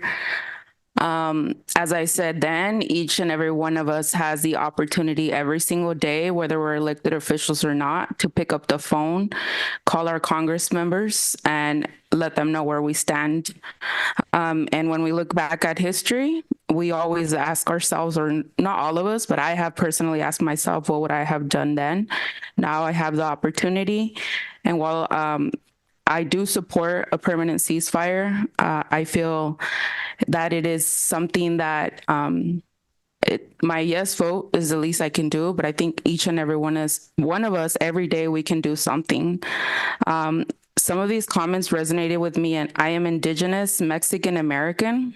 Recently, I received a hateful message for expressing my Indigenous roots, my Mexican roots, and so I can feel your frustration in the hate, but obviously it's nowhere near what you're experiencing now. You're my friends, you're my neighbors, and I do support this permanent ceasefire. I wish that this wasn't something that was before us. Unfortunately, it is. And it's sad to see that there's a child here that's presenting in front of City Council on such an issue. I just can't imagine the trauma of what this whole community is going through. So yes, I am support of a permanent ceasefire today. Councilmember Rodriguez. Yes, thank you, Mayor Santos. I just wanted to highlight that, today's conversation, I know that this conflict has been in place since October 7th. When you came and you requested a discussion about this topic and possibly a ceasefire resolution, your body, your council acted on it. You've given us one meeting to deliberate, to discuss, and we're here. So action is being taken. And before you today, looks like there's quite a few that stand with you. As I said, I think it's important to recognize that all life is valuable. So for me, it's very important that I recognize that when I look back, that I didn't leave out anyone specifically within that region. So that's why it's important to me. I'm willing to sign that ceasefire again, being inclusive of all communities that we represent here. I'm a city council member for the city of Madera, and like you, I represent a diverse community, whether it's Hispanics, Black, Latinos, Palestinians, whatever it is, we represent them all here, and we want to give them all the same equal inclusivity that we have for the city of Madera. And that is my reservation when it comes to that, is that we're inclusive. I stand with the Palestinian people. I've said that in many cases. I've stood with you in many cases out there supporting you. But you have to stand with me on this one and understand that I represent all people. And that's why I think it's a humanitarian crisis. And I would ask that you respect that and give me the opportunity to make sure that language is inclusive of all. That's where I stand, Mr. Mayor. I know it's something that we want to jump on today, but know that we have. This was brought to us in the previous meeting, and we're here today discussing how we're going to go about this ceasefire. Whether it happens in 2 weeks or not, I'm committed to continuing that same effort and making sure that we sign that proclamation, but respecting that it's all life. And that's what I have to say. Councilmember Villegas. Thank you, Mayor Santos Garcia. I just want to tell you guys, I'm in favor with the proclamations, and thank you for all your concerns. I have a concern too. I don't believe in violence between countries, conflicts. A lot of people, innocent, die. So that's my point. So I'm in favor for this proclamation, and we can do it for any other groups whenever they come over here, they ask and requesting for, we will be available, and we in favor for any other group too. Thank you. Councilmember Mejia. This question is for anyone. that would answer it. From my fellow council members, what are the modifications that you would make, and are they significant to where we wouldn't be able to get this done today? Does anyone want to speak to that? Councilmember Villegas? No, take it off. Okay. Councilmember Montes. I think, I mean, I pointed out the things that I said. Today we're voting on bringing it back, so it's not gonna technically happen today, right? So language is what we're talking about, and this is a proclamation, right? So again, I've already explained the issues I have, and if it pleases the rest of council or the applicant, I can provide something right now to have. I don't have the language in front of me. I'm not gonna do that right here on the fly. So again, we got this. I know people are reaching out to everybody, but we did get this language that's different than anything I had ever seen before. So 1 week to decide what I'm going to put in a resolution for a conflict that's been going on, and I acknowledge and I do appreciate everybody reaching out and having that dialogue. And I've said from the beginning that I'll have that dialogue, and this is something that I think is very important. But I'm being a partner for peace. It's 1 week to say, hey, I'm going to come with all this. I mean, I don't know. People have been trying to do it for a long time, and they haven't. Again, I'm not saying that I'm going to solve anything, but I do want to get my best crack at it. Mayor Pro Tem Gallegos. Thank you, Mayor.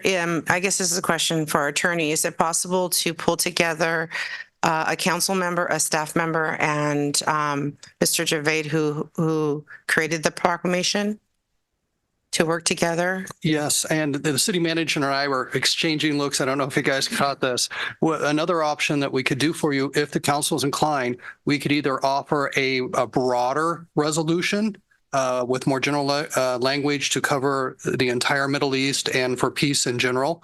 We could also pull together a survey of some resolutions and samples from other jurisdictions that we could add to your staff report so that you would have the opportunity to see what's being done in other jurisdictions and the language adopted there. And then you could pick one of those as your sample, or you could contact either your city manager or I and come up with draft language as well. It would be up to you. But that is an option. Is that all you had to say? Yes, thank you, Mayor. All right. I don't believe that that's necessary. I believe that we've had plenty of time to look into the situation. I believe that we've dissected this enough. We've beaten it up over and over again. And I don't think that we need to do that. I think that I would like to make a motion that we accept the proclamation as it is. And if it is defeated, then certainly any council member can come back and make a motion to table it and then come back. So at this time, I'd like to make a motion that we accept the proclamation calling for a permanent ceasefire and that we accept the motion. Mr. Mayor, if I may. There's a motion on the floor. There's a motion. If there's a second or not, is there a second? Second. Okay, there's a second on the floor. I would respectfully Mr. Rodriguez, go ahead. That you allow me to speak. So, you know, the reason why we brought it here is because as a body, we cannot discuss on an item that's not on the agenda like we do it in this public format. This is why it was brought here, for us to discuss, not to force it down. Let's make sure that we are representative of what we're saying. I want to be sure. This is why I want to hear my colleagues what their take on this was. Okay, I heard everything that the public has says, but when you make it seem like it's something that we have time, we haven't had the time to have this discussion. Hence why we brought it to this date with the proclamation in order if that was the case. But the discussion is warranted, and we're having that discussion. And that's all it is. So I don't know how someone could take offense to that we're trying to make a positive stride in making sure we reach the ceasefire. I've heard, I'm very sympathetic to everything you said, but you have to realize that this is how we work in a body. We discuss, we deliberate. If you don't want to hear that, then that's going against the democratic process of us deliberating over an item of this nature. It's big. It's big to me. It's big to them. And I want to make sure that I'm representative to that. So I want to be clear on that when you make those statements, that I too, I'm very tied to that. Thank you. So it was certainly not my intent to debate back and forth. And if I caused you any grief, I apologize for that. That was not my intent. My intent is to get this resolution passed today. If it fails, then I can accept that. But I did make a motion. There was a second. We can debate it further. And if it is defeated, then it can certainly be either tabled or not brought up again. And that's the prerogative of the board. So at this time, I've made a motion to accept the proclamation as it is, and I have a second. And so if there is no further discussion, I'm going to call for a vote. All those in favor of the motion to accept the proclamation for a ceasefire, all those in favor say aye. Aye. Aye. All those against? Nay. Aye. Can we have a roll call vote, please, Alicia? Yes, Mayor. Mayor Pro Tem Gallegos? Abstain. Councilmember Rodriguez? No. Councilmember Montes? No. Councilmember Evans is absent. Councilmember Mejia? I have a question. Can I ask my question? So what I'm trying to figure out is if the alternative was to have this committee that would include a council member with the staff member and Mr. Omer. Is that Yes. okay? To be clear, at this point, what it would mean is the current motion is to accept the resolution. If the motion fails for any reason, then another motion can be brought to set up a committee or take other action. Those are all legal issues for you. Right. So that doesn't mean it doesn't mean defeat, like it just dies here. It means it's tabled, right? What it means is the council can then take further steps or additional steps. This doesn't end the matter. Okay. All right. I abstain. Motion fails. So 2 abstentions. Correct me if I'm wrong, Alicia. I have 2 abstentions, 2 noes, and 2 yeses. Motion fails. That's correct. Motion fails then, correct, Shannon? That is correct. Motion fails. So then, Mr. Mayor, I'll make the motion that we take this, table it, bring a council member, as mentioned before, staff member, and bring Mr. Javid to the table so that if there's any language that needs to be added or removed or anything that makes this a very, how would I say this, a very unanimous. I would like to see this as a collective body really accepting that. Again, we're all acknowledging that there should be a ceasefire. We're all acknowledging that there's a humanitarian crisis. So my motion would be to bring again, a staff member, a committee council member, and Mr. Javid. I'll second that. And Mr. Mayor, if I could make that clear, because we do have a little bit of conversation going on, I want to make sure everybody understands what's going on. My understanding of your motion is that you will set up a committee with a staff member, a council member to be chosen after this vote, assuming that it passes, and Mr. David to be consulted. Is that correct? That is correct. Thank you. And that was a first by Councilmember Rodriguez and a second by? Councilmember Montes. Okay. Thank you. Could I have a clarification regarding the nominations for or appointment of the staff members and the council members? Wouldn't that be part of the motion to name them? If I can amend my motion, Mr. Mayor. Yes. I would allow you, the mayor, and myself to be part of that conversation alongside staff and Javid. And I amend my motion to that. I would second that as well. Second the amended motion, yes. We're looking for validation here, Mr. Shannon. Yes, that the motion may be amended as long as the second agrees and the second has agreed. Yeah. And staff members, do you have a Well, I mean, we have either our legal counsel, we have our city manager. I mean, I think we're going to direct our city manager on how to craft that, so we'll get that. Councilmember Mejia? We're still in discussion mode. I just want to say thank you, Councilmember Rodriguez, for always acknowledging and protecting the democratic process. Great. And through the mayor, can I just clarify the motion? You know, I'm one of these guys, make sure that everything is done. So the motion is to have the mayor and Councilmember Rodriguez, in conjunction with the city manager or a staff designee, work together on a resolution in conjunction with consultation with Mr. David, right there. Do you accept that? Yeah. Can I make an amendment to ask for a solo out for one of my colleagues to be part of the discussion with us?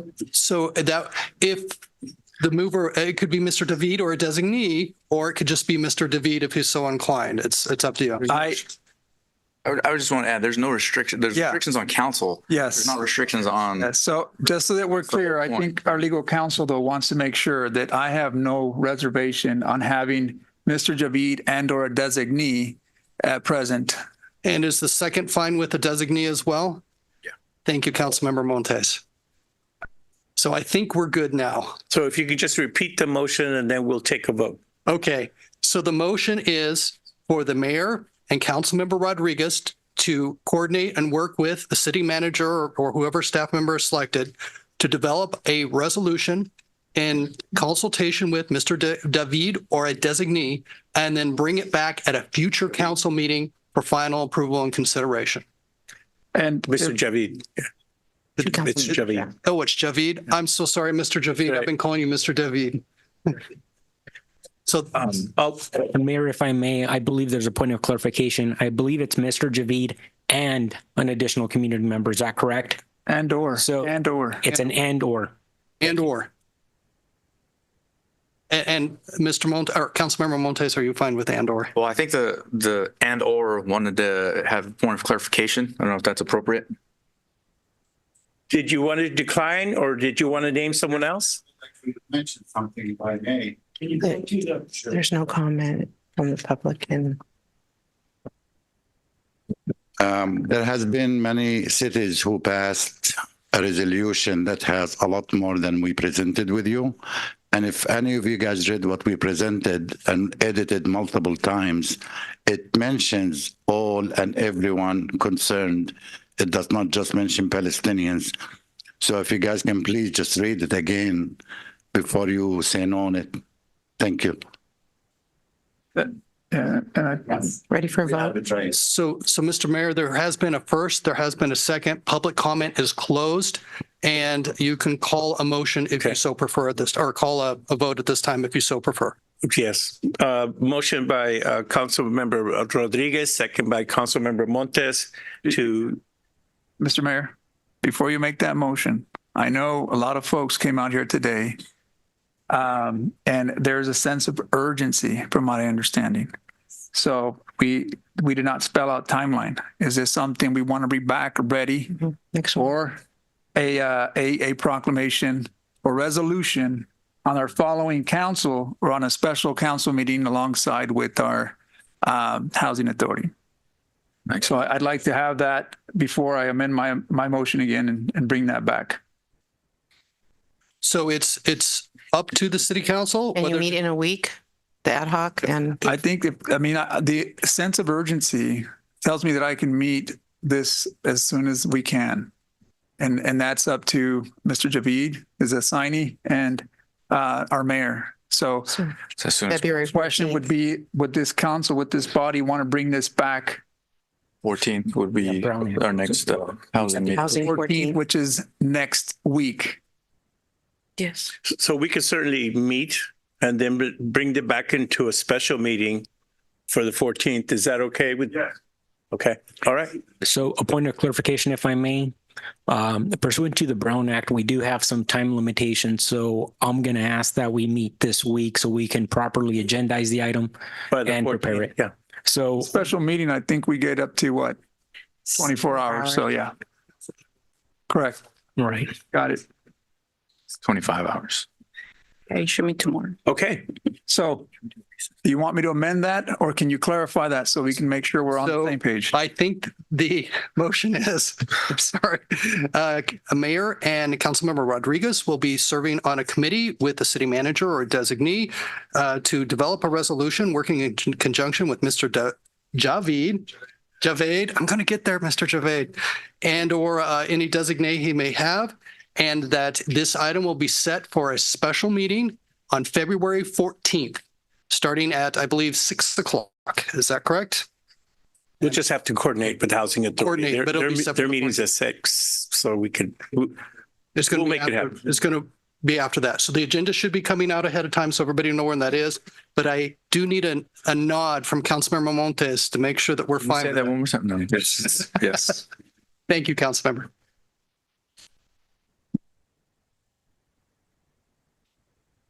All those in favor? So then what I'm saying is that we had to call for a vote now. Okay. All those in favor of the motion, say aye. Aye. Aye. Any opposed? Motion, ayes have it. Motion's approved. We look forward to continuing discussion as soon as possible. Mr. Mayor, it is almost 8 o'clock, and I know there's a lot of people who probably want to go home at this particular point. Would you be fine with calling? We can have we'll reconvene at 8:05. Thank you, Mr. Mayor. Thank you. I'll work for you.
So we can start. As soon as I get my counsel back.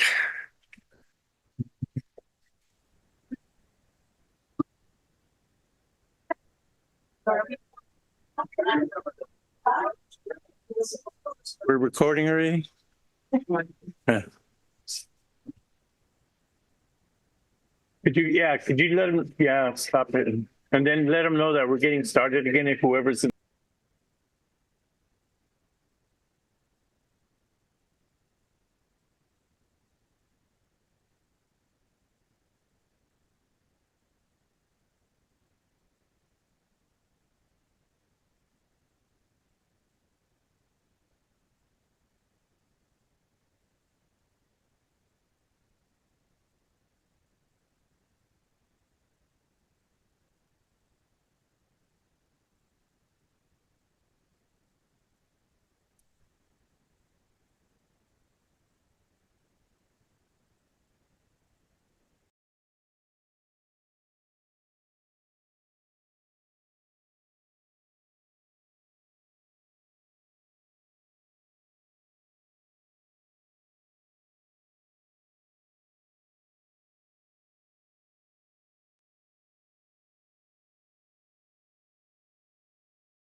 I thought if you had quorum when you started and people leave, you can still keep going. Is that not true? All right. We are going to resume.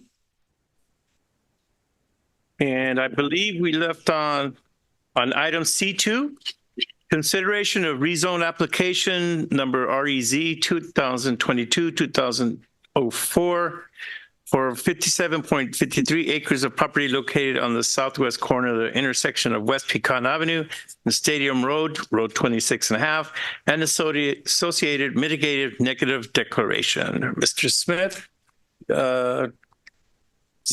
is he on Zoom? Yes, good evening, Mayor. Thank you, and good evening, council members. Excuse me, Mayor. I have to recluse myself for this item, so you might have to wait for Councilman Rodriguez and Mayor, Councilman Mejia. I have had a donation to my campaign account, and so I will be reclusing myself at this time. Okay. And yes, we will take a pause until we get a quorum.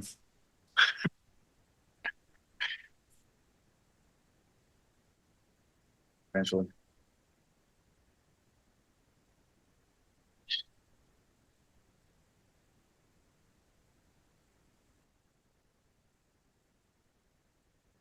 Way to go, Mike. I don't know. I'm here in my chair. Oh, here she is. Okay. So now we need Councilmember Montes.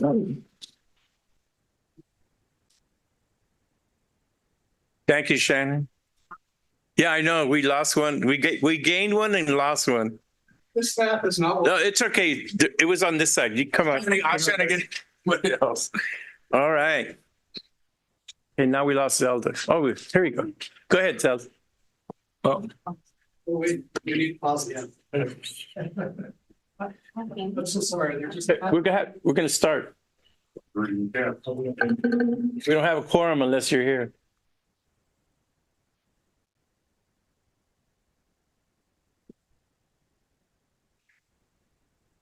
Robert? Thank you, Mayor. Okay. Senior Planner Robert Smith. The project before you is the rezoning of a 57-acre parcel bounded by Pecan Avenue to the north, Stadium Road to the east. To the south and west is open farmland, and an existing residential subdivision exists at the northeast corner. The application is for the rezoning the project site to allow 2 subdivision maps to create 317 residential units within the new subdivisions. The City Council recommendation on the rezone and approval of the environmental review will allow the project to move forward at Planning Commission for approval of those tentative maps. The project will amend the zoning map from the current zoning of R1 to a proposed zoning of PD 4500. Conditions of approval are attached to the mapping application, as are the mitigation measures and secret reporting program. The general plan land use designation is LD, low density residential.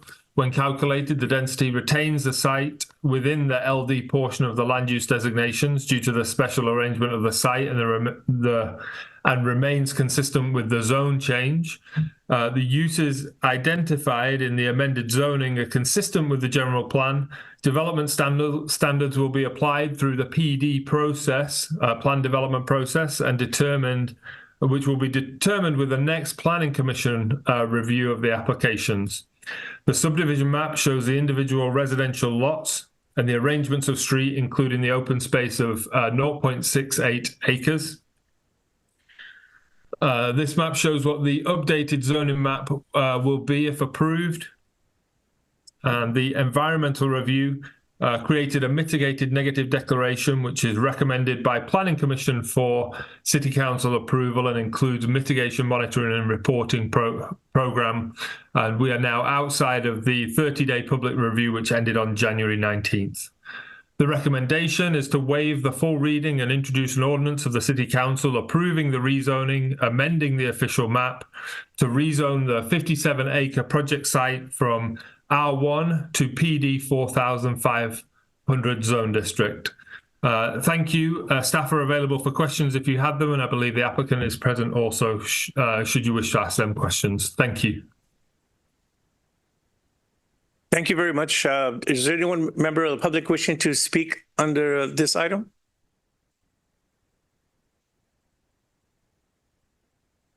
Alicia, do we have anyone under public comment from Zoom or in written form? Mayor. Thank you. We'll close public comment and bring it back to my colleagues for comments and or questions. Is there a motion to approve? Move to approve item C2. Second. And through the mayor, if I may? Yes, sir. Because this is an ordinance, we need to read the full title. I'll be happy to read it for you if you need to. Yes, sir, please. Thank you. Wait a minute. How many pages? It's I'm just kidding. one big I'm kidding. I'll do it. Waive full reading and approve? Is that what I need to do? So you have to read the title and then waive the full reading of the entire ordinance. This goes back to the days when you had to, there are a lot of people who weren't literate. And so you would literally read all the laws aloud, word for word. And then it came to an option saying, hey, you can just do it by title now. Just read the title word for word rather than the entire document.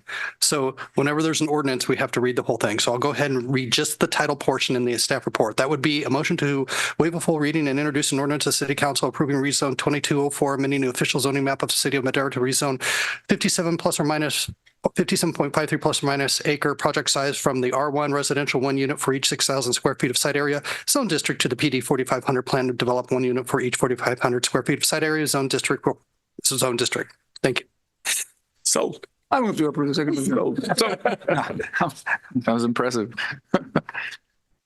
So let's have the motion to approve, and then who was made? Did you make the motion? Second over there.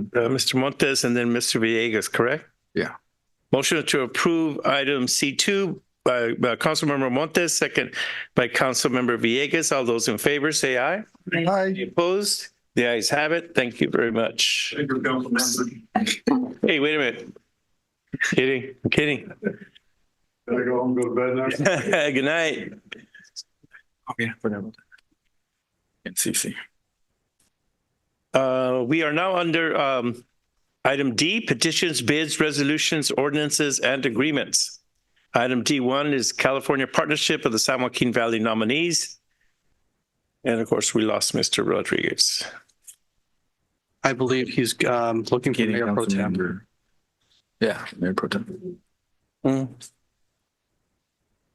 Is this your report, Mr. Rodriguez? Thank you very much, Mayor, for council's patience. The item before council this evening is, as soon as I can pull it up,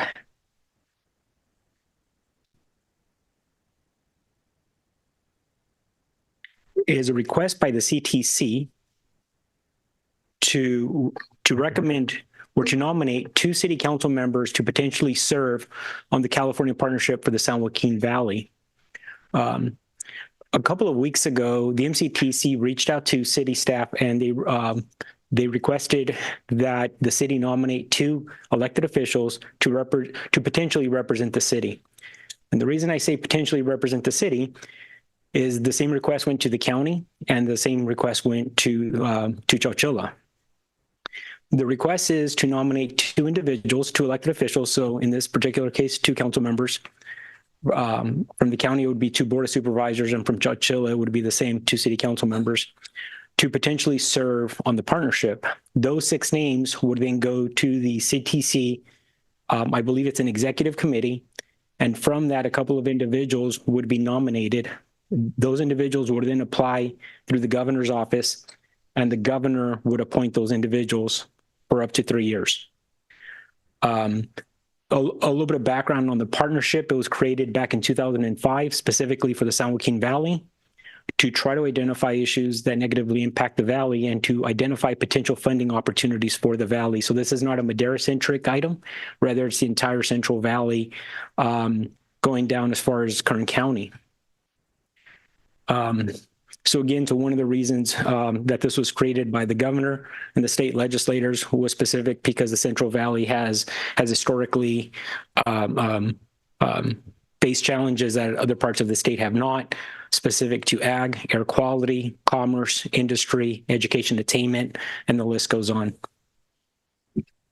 And here's some of the key items that are identified in the partnership. So almost all issues that impact quality of life and social issues. So again, this is potentially 1 available seat.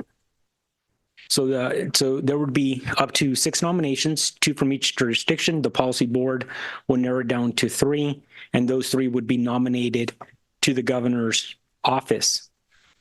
So the process, the fortunate individuals that would be nominated by the CTC would have to apply. There's an online application. You would be required to submit 2 to 3 reference letters, and then that would be forwarded. Historically, the meetings have been held on the 2nd Friday in March, June, and September, and December, with hybrid in-person virtual options. The partnership, as of today, had not identified the meeting dates for 2024, so we were looking at historic dates to try to provide some idea for potential council members to see if there's conflicts with your schedules.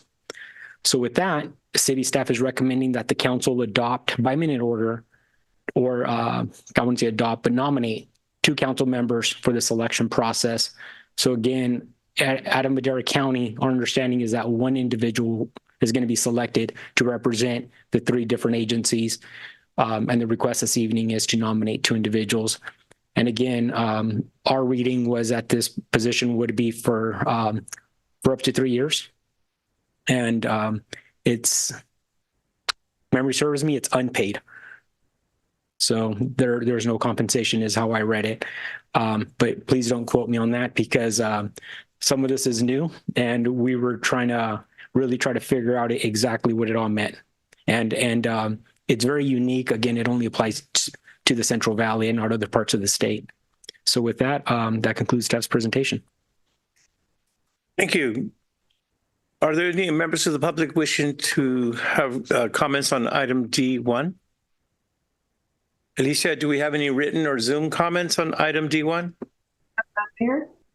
Thank you. We'll close public comments, bring it back to my colleagues for discussion. Mayor Pro Tem Gallegos. Thank you, Mayor. I'd like to nominate Councilmember Mejia and Councilmember Rodriguez.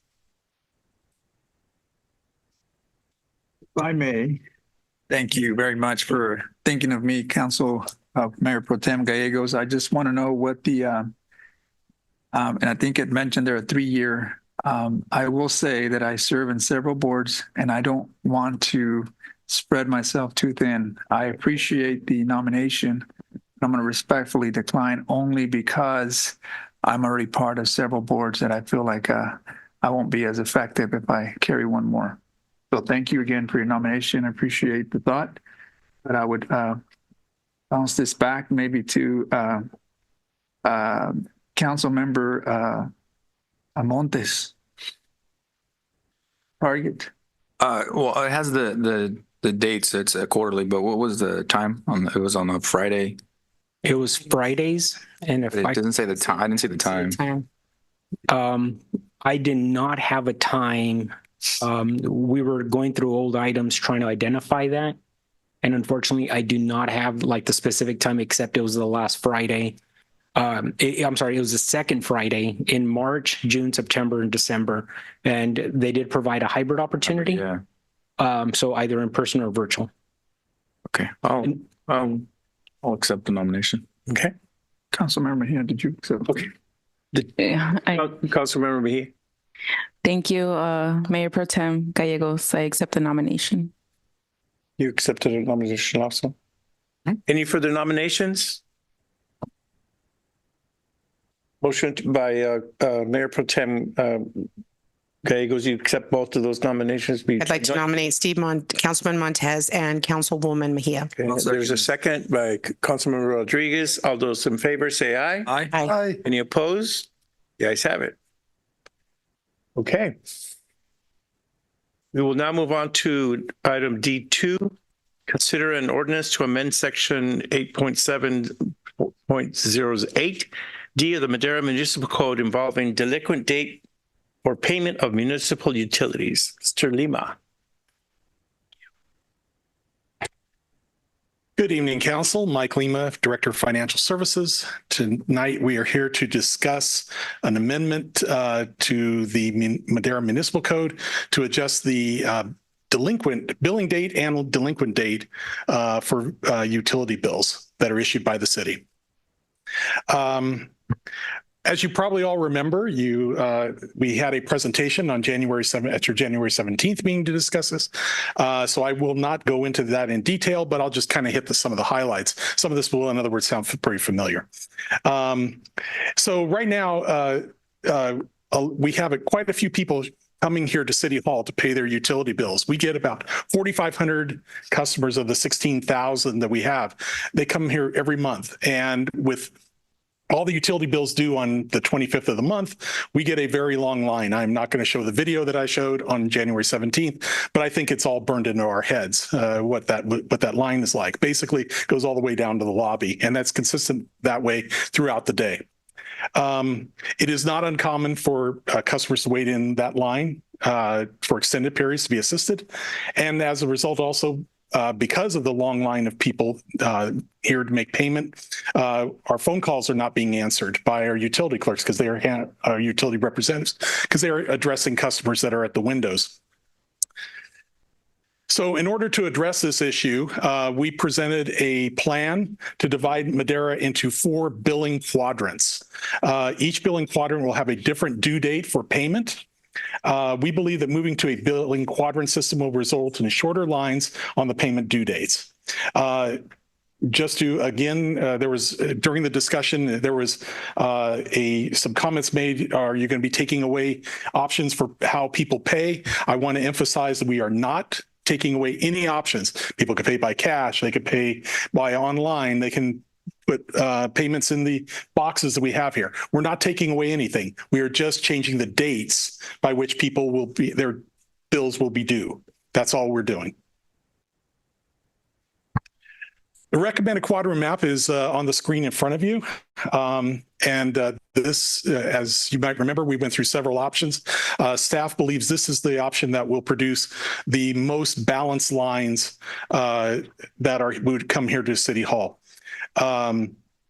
And I won't go through the methodology, as I said, but if anyone wishes to ask, I'd be happy to answer questions about it. But basically, the whole northern part of the city would be in what we call the yellow zone. Their billing date would be the 14th of the month, and then the payment date would be the 7th. So the due date for bills would be the 7th. So you'd get billed, for instance, February 14th, your bill would be due March 7th. The red zone, which we call the pot because it has a big handle and then that big long section that goes on the west side of town. The billing date would be the 21st. The payment due date would be the 14th. The green section, which is the eastern part of town, would be the due date or the billing date would be the 28th. The payment date would be the 21st. And finally, the blue zone, which is that kind of southwestern, in the middle part of town. The billing date would be the 7th and the payment due date would be the 28th. For those of you who remember, this is where the largest concentration of people who come to pay bills is in this blue zone. And so we deliberately kept the payment due date as close to the 25th as possible to have the minimal impact on them. To implement this billing quadrant model, council approval is needed to change the city's municipal code, section 8.708D. It currently says that utility payment is considered delinquent on the 25th of each month. What we are proposing an ordinance amendment that would change that utility billing delinquent date from the 25th of the month to a rotating date, depending on the quadrant in which the customer service address resides. Should council approve this proposed change to the municipal code, staff will commence outreach to notify customers of the change. We plan to include, our outreach is including discussion in the local newspaper, our city social media site, city's website, and then also we plan to insert in the bills to let people know. Right now, we are tentatively scheduled, or this billing structure would be implemented sometime either in May or June of this year. That is the tentative plan, subject to adjustment. Staff recommends the council waive the full reading and approve the ordinance amending section 8-708D of the Madera Municipal Code to change the utility bill payment dates. A reminder that today's action is the first of 2 readings of the proposed ordinance change. The second reading will occur at your next meeting on February 21st. That is all I have, and I am happy to answer any questions that you may have on this. Thank you, Michael. Do we have any members of the public wishing to comment on item D2? Alicia, do we have any members on Zoom or written comments on item D2? We have none, Mayor. Thank you. We will now close public comment and bring it back to my colleagues for discussion and or a motion. Councilmember Mejia? Was that from the Mayor Pro Tem was first. Go ahead. Oh, okay. Mayor Pro Tem Gallegos. Oh, thank you, Mayor Garcia. Mike, you're going to hear this probably a couple more times. Thank your staff for doing the different areas for us to look at and coming up with one that was going to fit us the best. Our residents are going to be truly amazed and ecstatic about not being in lines. So thank you for doing that, and let everybody know I'm part of the pot. Woohoo, kind of exciting. So thank you, Mike. That's all, Mayor. Councilmember Mejia. Thank you, Mayor. I concur. This is a great plan by staff. Recently, I saw a post on Madera Inform where people were very confused about their water bill. I'm wondering, with this change, I know that there's going to be outreach that's going to be done and all of that, but for example, for the first 2 categories that where their billing cycle is going to change the most, is there some kind of grace that can be extended to them for like waiving late fees or anything like that for anyone that might not get the notice? You know, we're considering that right now. We haven't implemented. We want to see kind of what the reaction is at first, and then we will, if we need to make adjustments, we will. But at this time, there's nothing officially planned, but we're definitely cognizant of it. We know there's going to be some confusion, and I think we're going to address that as we see just how significant it is. Okay, that's good that you have that in mind, because like I said, the first 2, it's probably the biggest impact on them. Thank you. Is there a motion? I so move to approve D2 as presented.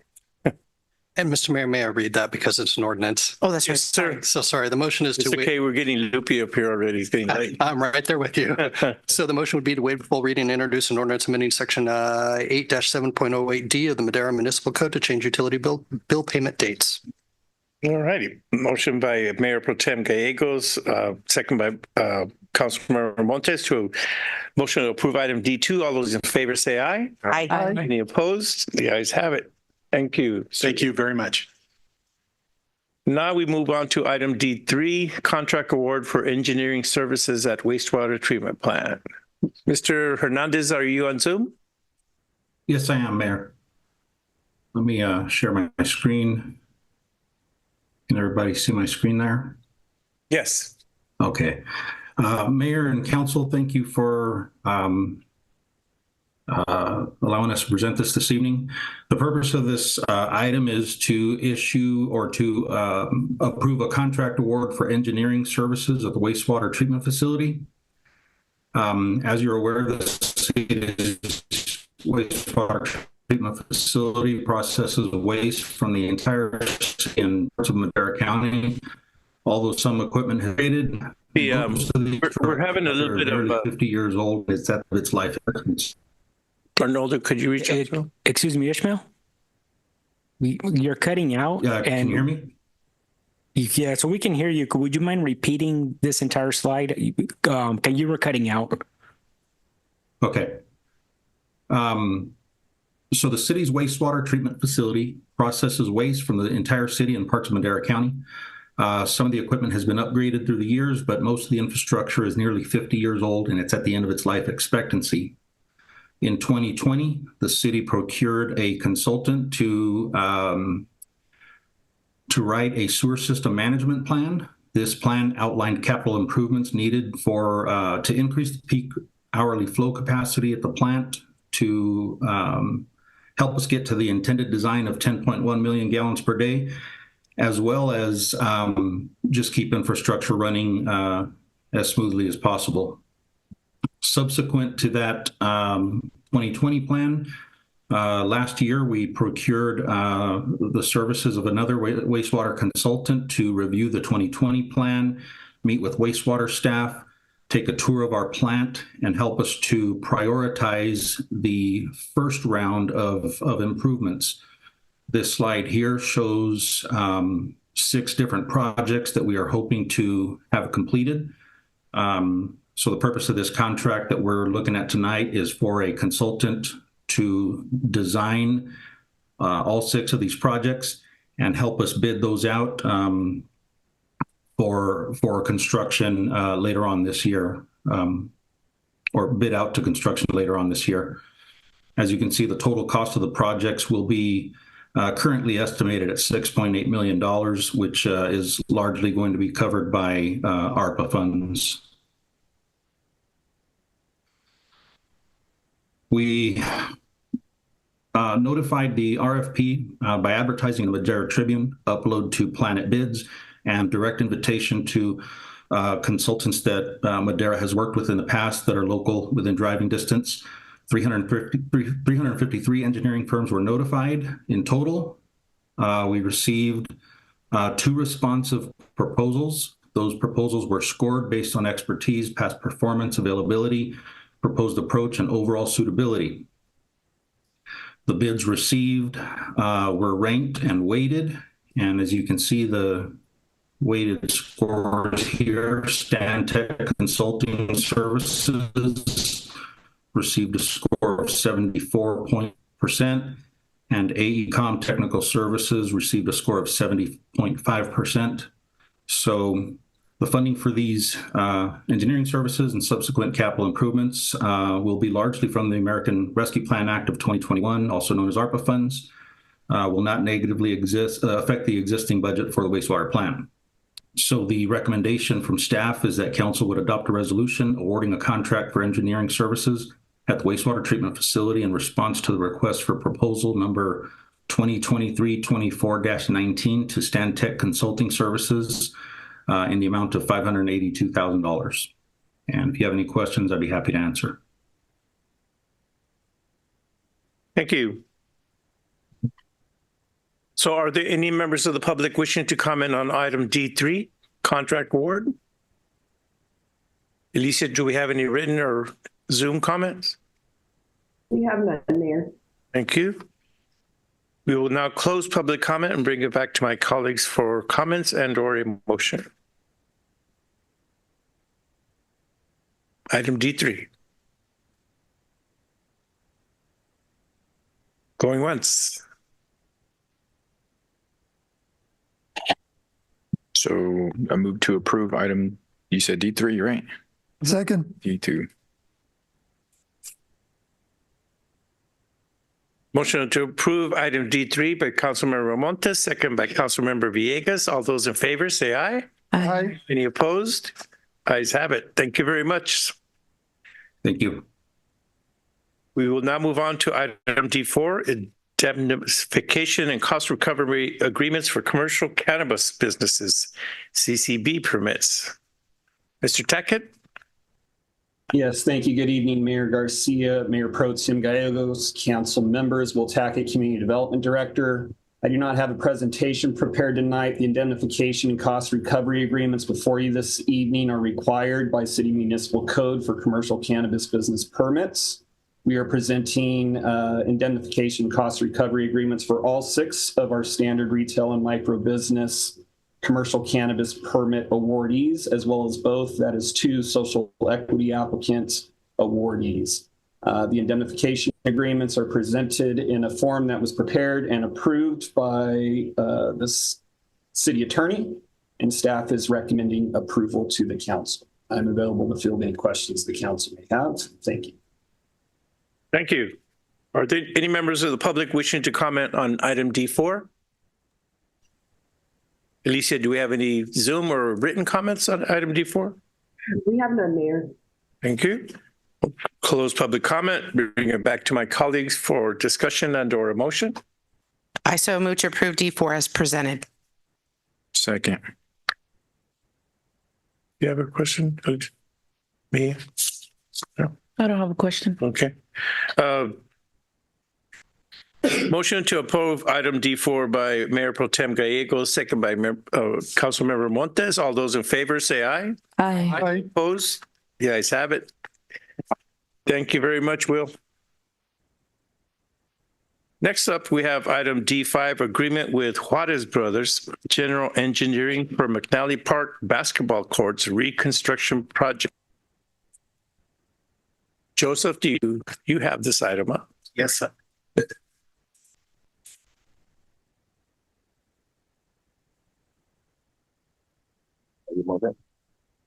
Okay, thank you, Mayor, Mayor Pro Tem, council members, guests. Joe Hebert, Director for Parks and Rec, and I'll be covering item D5, which is an agreement with Juarez Brothers General Engineering, Inc. for McNally Park Basketball Court Reconstruction Project. Summary for this is that we submitted an invitation to bid. I can move this. Released on January 6, 2024. And the bid purpose was soliciting for McNally Basketball Courts Reconstruction Project. There's 3 courts there right now. Actually, there's court 1 is constructed of asphalt and measures 108 feet by 50 feet. Courts 2 and 3 also are constructed of asphalt, but they're 2 half courts and they measure a total of 55 feet by 104 feet. Reconstruction of both basketball courts the intent is to reconstruct both of these courts to 2 high school size basketball courts. Funding for this project stems from the Community Development Block Grant, CDBG. We were awarded, as you recall, $609,307 for improvements to McNally Park back in 22-23. Improvements to the park, and I've presented before, has been broken up into 2 main phases. Phase 1 was improvements to the playground area and park amenities, which are going strong. We're getting a lot of good feedback. This is phase 2, which was to improve the basketball courts. Again, you can kind of see the basketball courts are right here on this chart. This is a big map. Closer. Here's the basketball courts here. You can see the full court and the 2 half courts. This is what they look like today up close. You can see they're a little old. You can kind of see the wear and tear on the pole here, and then some of the surface there that needs redone. Improvements to the playground area and park amenities, we completed those last year on November 15th, 2023. We removed playground equipment. We installed new playground equipment with areas for 2 to 5 year olds and areas for 5 to 12 year olds. We put in new swing sets, safety fencing, picnic tables, benches, trash bins, barbecue grills, and water fountains.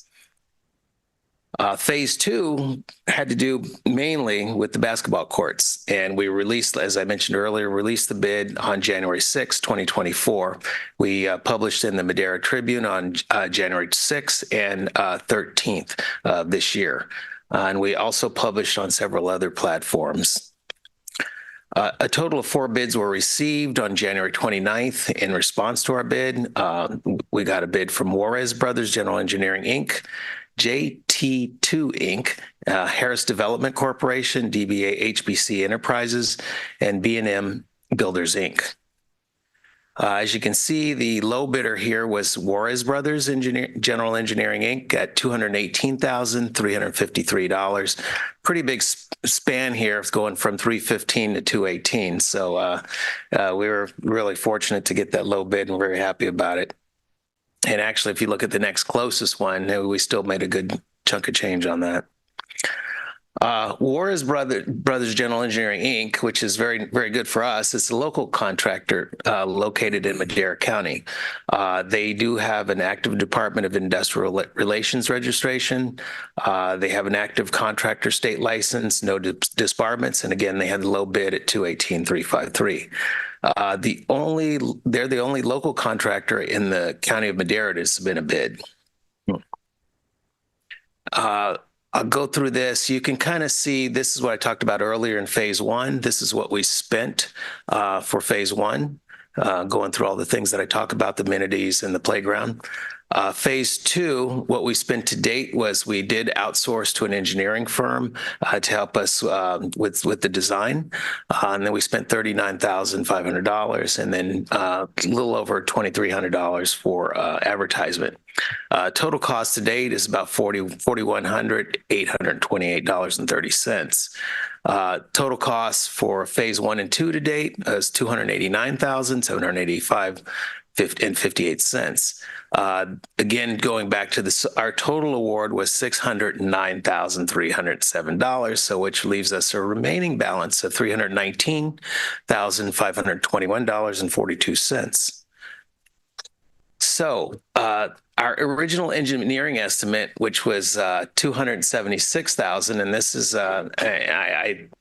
you can see we came in much lower than what we estimated. The bid was quite a bit lower, and so because of that, we still have a balance of $101,168 if we award this contract tonight, and we can actually use that for future expenditures.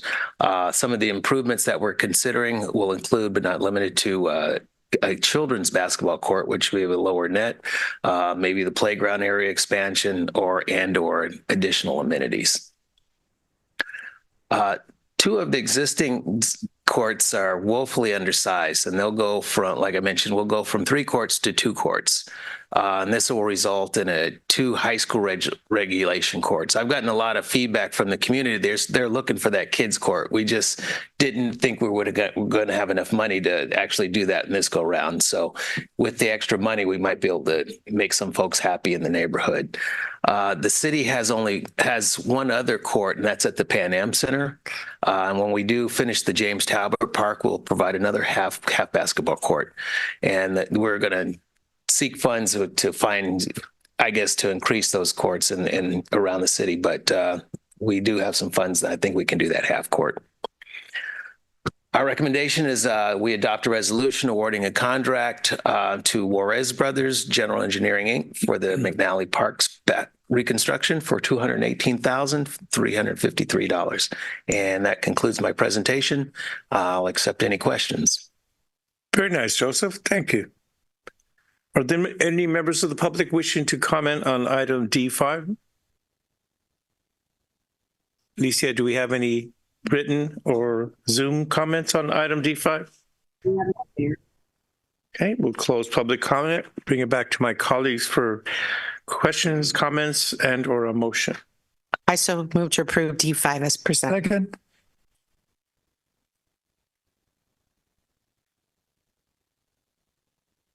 Motion to approve item D5 by Mayor Pro Tem Gallegos, second by Councilmember Villegas. All those in favor say aye. Aye. Any opposed? The ayes have it. Thank you very much. We have basketball. Good job. We will now move on to item E's, administrative reports. Our next item is the item E4. E1. Did we skip E? Oh, that's right. E1. Select proclamation recipients for the month of March 2024.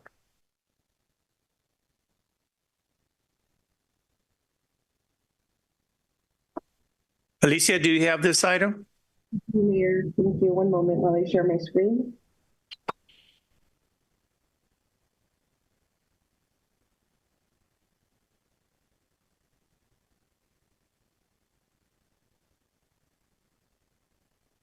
Good evening, Mayor and Council. Tonight we bring before you, excuse me. This item is to select proclamation recipients for the month of March 2024. Council adopted a policy governing ceremonial document guidelines on August 2nd, 2023, and on December 20th, 2023, Council approved the 2024 list of annual proclamations. Council also discussed and approved certain proclamations would be labeled as recipient at the discretion of Council. Per Council direction, on December 20th, staff is requesting that Council select recipients for proclamations for Red Cross Month and Women's History Month. In the next slide, we have the 2024 list of annual proclamations. Highlighted in red are the Red Cross Month and Women's History Month. And again, the recipients are at the discretion of Council. I'll now turn it back over to Council for their selection for both of these items. Thank you, Mayor. Thank you, Alicia. Do we have any members of the public wishing to comment on item E1? Either written or Zoom, Alicia? I have none, Mayor. Thank you. We'll close public comment and bring it back to my colleagues for discussion. Mayor Pro Tem Gallegos. Thank you, Mayor. For Red Cross, I would like to nominate or move forward a local American Red Cross, and that's Katrina or Gail, who are our representatives here in the city of Madera. Do we need a second? I'll second that if that's. Do we take these one at a time, Shannon, or are we? It's up to you. It's up to you. One at a time. Maybe that's. You want to second that? Are there any other nominations? Then that's unanimous. Is there a second for the, or there's another nomination for Women's History Month?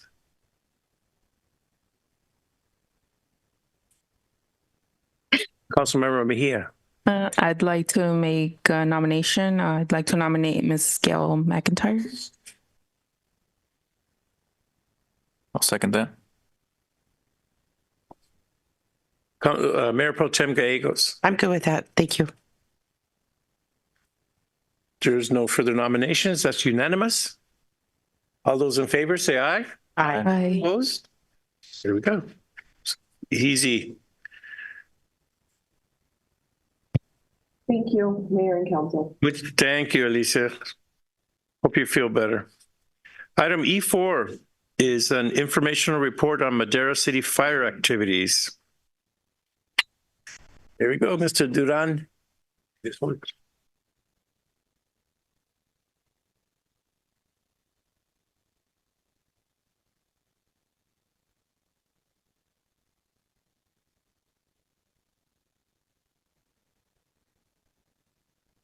If council can just bear with us for a few seconds here. Your email. Yeah, I know. Let me pull it up. One of those nights. Yes, one of those nights.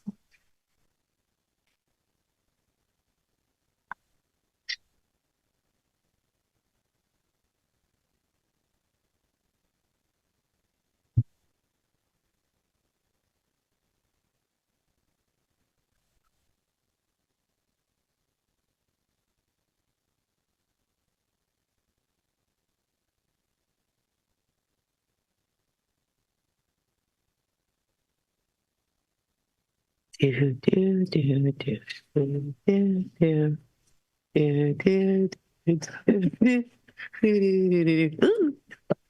up there full screen. Here we go. Let's see here. Can we make that bigger? Nope.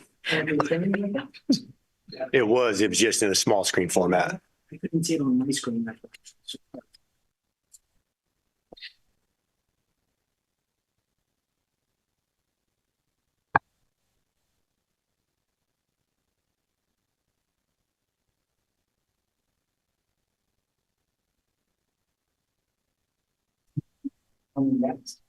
I'll control the flow. Oh, okay. It does for me. Good evening, council, mayor pro tem, the rest of the council, and anybody joining us tonight in person or online. So today I'm giving an informational report on basically fire department activities and programs. And so we wanted to update the council on where we're at with various programs.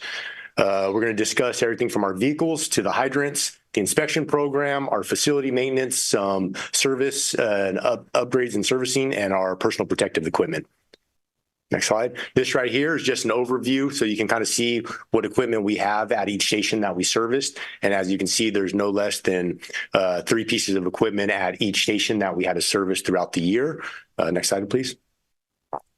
And just for a visual, in case you haven't seen it, this is new engine 57 that will be getting placed into service when it's done going through its repairs. And right now, we also are waiting on some supply issues that we're still feeling from the pandemic. Next slide. So throughout the year, what we do, all of our equipments is we have 3 services that we have to do. They're broken down into an A service, a B service, and a C service. And those are done monthly, 6 months, and 1 year. With the truck, there's some special services that are done based on the ladder operational hours. And so we went through every single piece of equipment. We made sure that we got all 3 of those services. The ladder did get repaired because we had some catastrophic failures of some of the brackets on the ladder. So we had to send that out. That has been repaired, and now it's getting its mechanical services. Additionally, what we also did is we did our pump test servicing. And what that does is every year we maximize those pumps, and they're all rated to a certain GPM. And so we test that to make sure that they can provide that rated GPM regardless of how old they are. And so all of the equipment went through these significant services, and they've all passed. So we're very happy about that. Next slide. So our hydrants, we have tested over 2,000 hydrants. And when I say tested is, let me clarify that is we didn't actually flow test them. What we did, because we had stopped flowing the hydrants because of some of the water droughts, the priority this year was just to make sure which hydrants were in service and which ones were out of service. So we did over 2,000 hydrants. We're in the process of notifying all the private owners and validating who the owners are for which private hydrants so that they can begin those testing procedures. We'll need that for when we go through our ISO rating. That'll be, the private hydrants will be part of our water system that's reviewed. Additionally, what we did is we GPSed every single hydrant. There was some mapping systems that the city already had, but some of them weren't as accurate or were didn't line up correctly. So what we did here is we took every individual hydrant, got a GPS for that. And what we did is we created a shareable drive on the city drive. We shared that with Public Works, met with the Public Works director, and we have identified which hydrants are the priority to be repaired. If you've been driving around through town, you might have seen that some of the hydrants have black rings on them. That denotes out of service. In the future, what we'll be doing is when we GPM flow them is we'll be putting colored associated rings with each hydrant so that when the fire engines show up, they know exactly how much GPM they can get out of each hydrant. And that'll tell the engineers, obviously, how many lines they can pull, utilize, etc. Next slide, please. So our inspections, the big one. This is the big project that we've been working on for the last year. As if you remember, I think we came in December of 22 to speak about the program. Since then, we've purchased a program. We've done some training on the program, and I'm happy to announce that we will start our first inspections this month on the 20th, and we'll be starting with our hotels and motels. And so the goal of our inspections is, especially in those, is basically it breaks down into fire preparedness, evacuations. And so what that is, we're mainly going to be looking at egresses, make sure they have the proper lighting, the proper doors, signage for facilities that have either pump test or sprinkler systems. We'll be making sure that those systems are being serviced and tested regularly as required, validating all those records, and essentially providing the public with reports on their facilities and tracking which ones passed, which ones haven't passed, and then we have a process in place to re-inspect those facilities as needed. Next slide. Our facilities. So for facility repair, every year, we have our capital improvement projects with the stations. It's been a little bit different. 56 and 57 due to their ages. 56 was placed in 1962 and 57 was in the 70s. So due to the age and their construction type, what we've done with that one is instead of doing small projects, we compiled a RFP, a request for proposal, so that we can get an assessment for potential improvements. With Station 58, we have identified a solar system. We're looking for solar covered parking with charging systems. And we're also looking at adjusting the fence line to go with the property line so that we can maintain the facility better. And we've set aside $150,000 for that. Next. So with that, I want to talk about since 58 has been built and now is in service over the last couple of years, what we've done is we track some of that data. And what we've seen is that obviously with the location of the station for the members of the community in that area, the response times have significantly decreased for when they get engine at scene. Whereas before 57 was coming all the way up to the north side, where now 58 is there. What we've also seen in property damage is there's been a 20% increase in the amount of property savings that we've done. So we've looked at the amount of damage, dollar damage that was done prior to 58 being placed in service, and what we have now, there's been a 20% reduction in that damage. Last year, we did run more calls than we did the preceding year, a couple hundred more. So we're just under 3,600 calls for the year. With that, our structure fires have increased, unfortunately, and fire calls in total have increased. One of the things I'll say with that fire increase is that due to the river maintenance that we've been working with multiple agencies in the city, Public Works, the Safe and Clean team, Park team, even though we've had more fires, those fires have been smaller, more manageable, and they have created less damage and destruction. So even though the trend is going up, we're better able to manage those fires and protect the community. Next slide. Our personal protective equipment. So this is the gear that the firefighters wear whenever they're engaged in structural operations, vehicle extrications, or anything that you can see in the picture that they wear. What we are purchasing this year is 5 sets of turnouts, 3 SCBA packs, which are the packs that they wear on their backs for their clean air that they breathe. We're buying 3 additional masks and 6 cylinders, which are the bottles they carry on the back that have that clean air. With that, in 2020, NFPA changed regulations and California adopted those changes in regulations. So whereas before our gear, we would just clean and inspect in-house and they had a service life of 10 years. Well, now it's mandated by law that we have to send those out to a third-party vendor. Those third-party vendor, they'll do a detailed cleaning on them and an inspection to ensure that they're to a certain standard. Because of that, because we have to send these out, we're in the process of having to buy secondary gear for everybody. And a lot of the people, individuals have already had 2 sets of gear, but these sets are now going to be reserve sets. So if you can imagine, we have 2 sets of gear, while one's gone for a while, if we get a fire, we're contaminated. And it's a 3 to 6 hour process to clean that in-house. So these sets here are going to be reserved so that during that 3 to 6 hour process, individuals still have the appropriate gear to respond in those calls. And that's it. So if there's any questions about anything, I'll be happy to answer them. Okay, well, thank you. Are there any members of the public wanting to comment on item E4 regarding Madera city fire activities. Alicia, do we have any members of the public wishing to comment on this item in the Zoom or written rise? We have none, Mayor. Thank you. We'll close public comment, bring it back to my colleagues for questions and our motion. Let me see. Hold on a second. No motion. No motion. Yeah. Okay. Mayor Pro Tem Gallegos.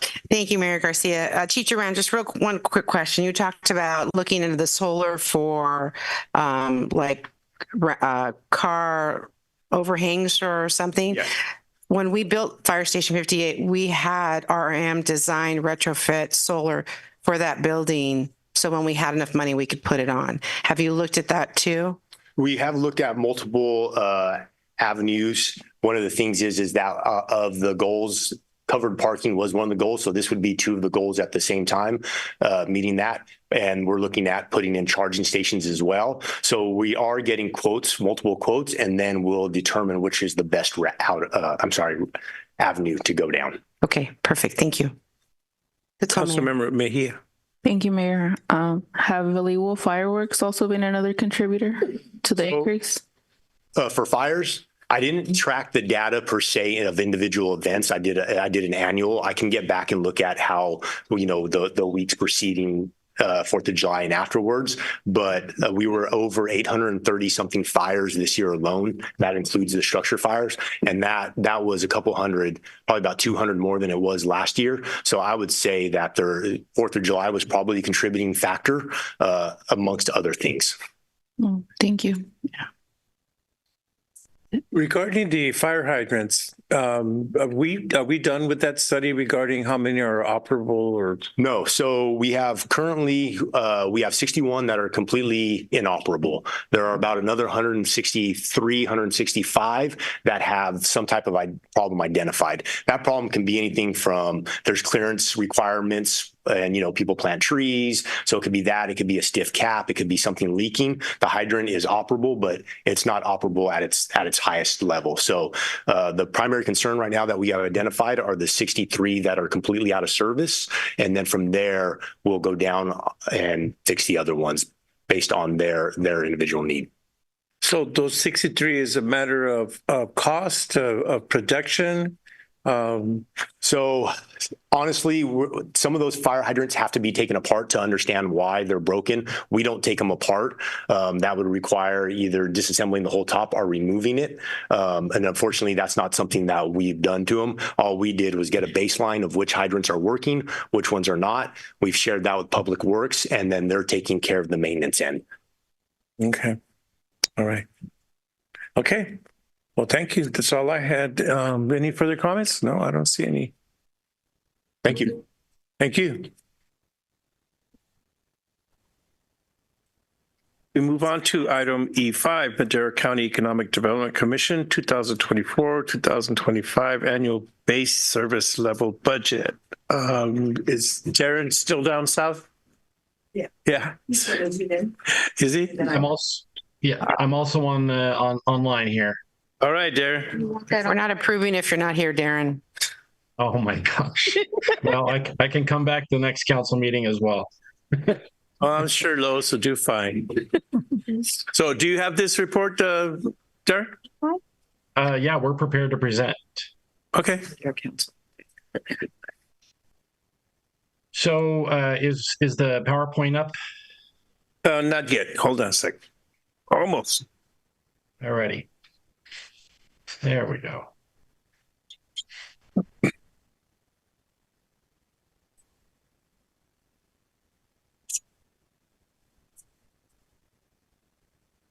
Okay. Doing the up and down or sideways, depending on how this looks. Up and down. Okay. Okay. We good? He's talking, not me.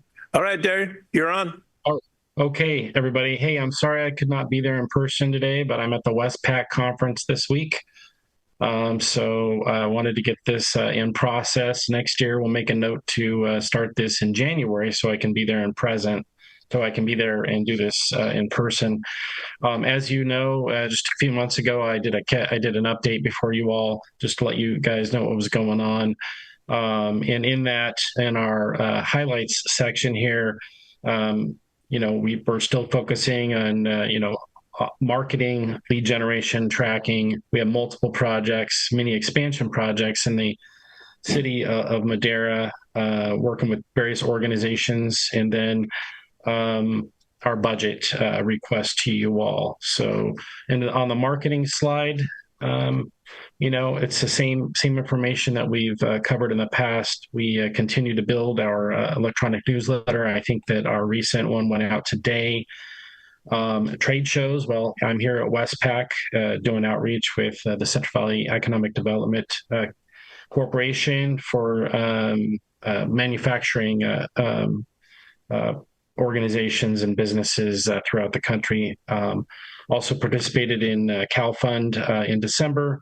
And then we have 2 ICSC deals coming up, one at the end of March and the other one for the specific California Western area conference. And then we have the national one in May. I've been coordinating with Arnaldo, definitely listening to my council colleagues, wanting to make sure that Arnaldo is involved. And so him and I have coordinated as to which one he'll be attending, and I'll let them cover that in all due course. As you know, we are participating now with Team California just to, kind of expand and increase our outreach and get Madera noticed more throughout the state as well as throughout the country with both industrial and commercial retailers who might be interested in locating. We're still doing lots of work with the Central Valley EDC, as what I referenced in terms of this Westpac conference.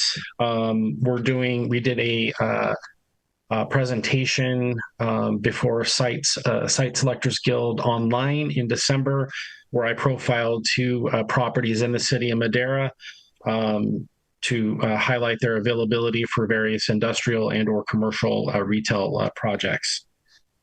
Lead generation and tracking. We're continue to work with GoBiz and CVEDC. We respond to broker requests and still doing, like I referenced in the previous slide, working with site selectors. As I discussed or presented to you last year at this time, we were going to revise and build a new website. And I reported on that in November. We are getting really close to enhance and really build out that website. Mayor Garcia is one of our commissioners, helped participate in the selection process for the group that's building it, and we're getting close. In addition, we did a rebrand. Our commissioners all agreed that we needed a revised logo, and this is the one that we've settled on. It's on the left-hand side of the slide deck. We just thought it would be more modern, a little bit crisper, cleaner, and represent Madera County, its diversity, both geographically, economically. So, and then on the right-hand side of the slide deck is one of our landing pages. And if we go to the next slide, gets into more detail about various components and our JPA members, such as the City of Madera, the County of Madera, and the City of Chowchilla, and give some stats and some information graphics, which are real popular now. So that is the progress. Our goal is to have this up and operational in the next 30 to 45 days. And once we do that, we'll do an announcement and make sure all of you receive that information. Some of our current and immediate past projects, as you all know, because you've participated and worked alongside and led the charge on many of these where we've worked with you, warehouse partners. Congratulations on getting that In-N-Out burger up and going. That was pretty darn exciting, and the turnout was amazing. They're employing, I want to say, 50 to 70 Maderans. It might be more, might be a little bit less. It'll continue to grow, but that's just really exciting for you guys. AG Machining, they're getting operational. We're working on them with a couple power issues right now. Miles Chemical, continue to work with the city on that. Really exciting news, North Fork Mona Resort is going to be breaking ground here in the next 12 months.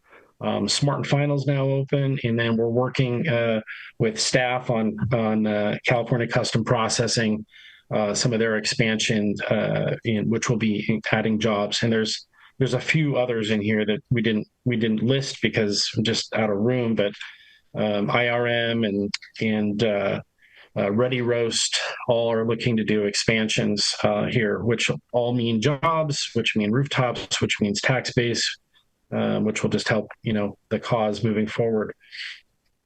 We on the next slide, we continue to work with outside organizations such as the Governor's Office of Business and Investment Service, GoBiz otherwise.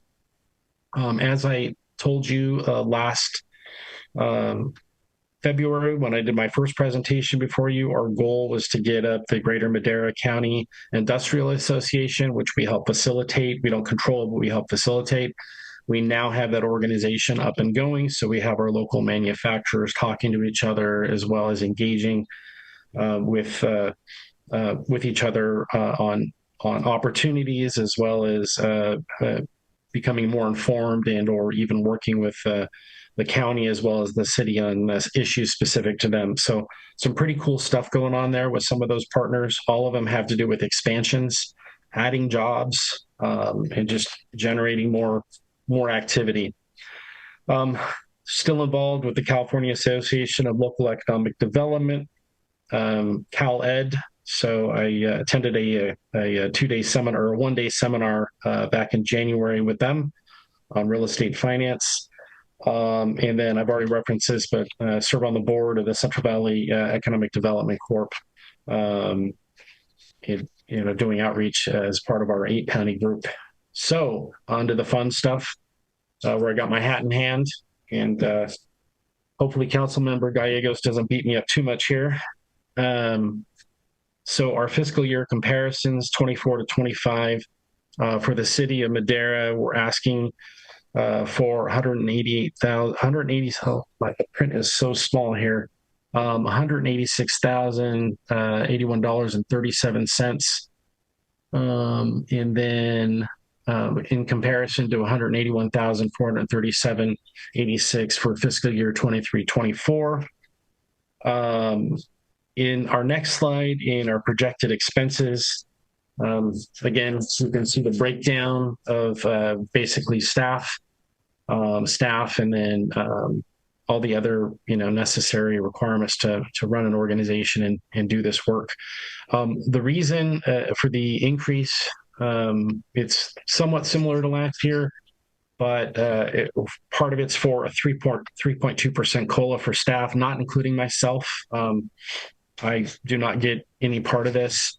A 10% estimated increase for our insurance, our increase of 5% for our audit, an increase in travel expenses because things are opening up now and we're moving around more. Increase staff expense, $2,000 to $2,500. We have an increase in insurance. We had to add public official liability insurance to cover some of our board members at their request. And then, we all know this extremely well. Our good partners at PG&E, there's been a 50% increase in our cost of power for our office. So that constitutes our budget from 2023 to 24 to 24-25. This overall increase of 3.5%, and it's a 2.559% increase for the city of Madera, which is about $4,643.51. Lois, since you're my numbers guru, if I've made any slights or said anything incorrect, please jump in. You did good. You read the note? I'm sorry. You did. I think that that's the comment. You did all right. Okay, outstanding. All right, that concludes. Is there another slide? Nope. Okay. Thank you for your time and happy to field your questions. All righty. Are there any members of the public wishing to comment on the EDC's report from Darren? Are there any written or Zoom comments, Alicia? We have none, Mayor. Close public comment. Bring it back to my colleagues for discussion. Questions?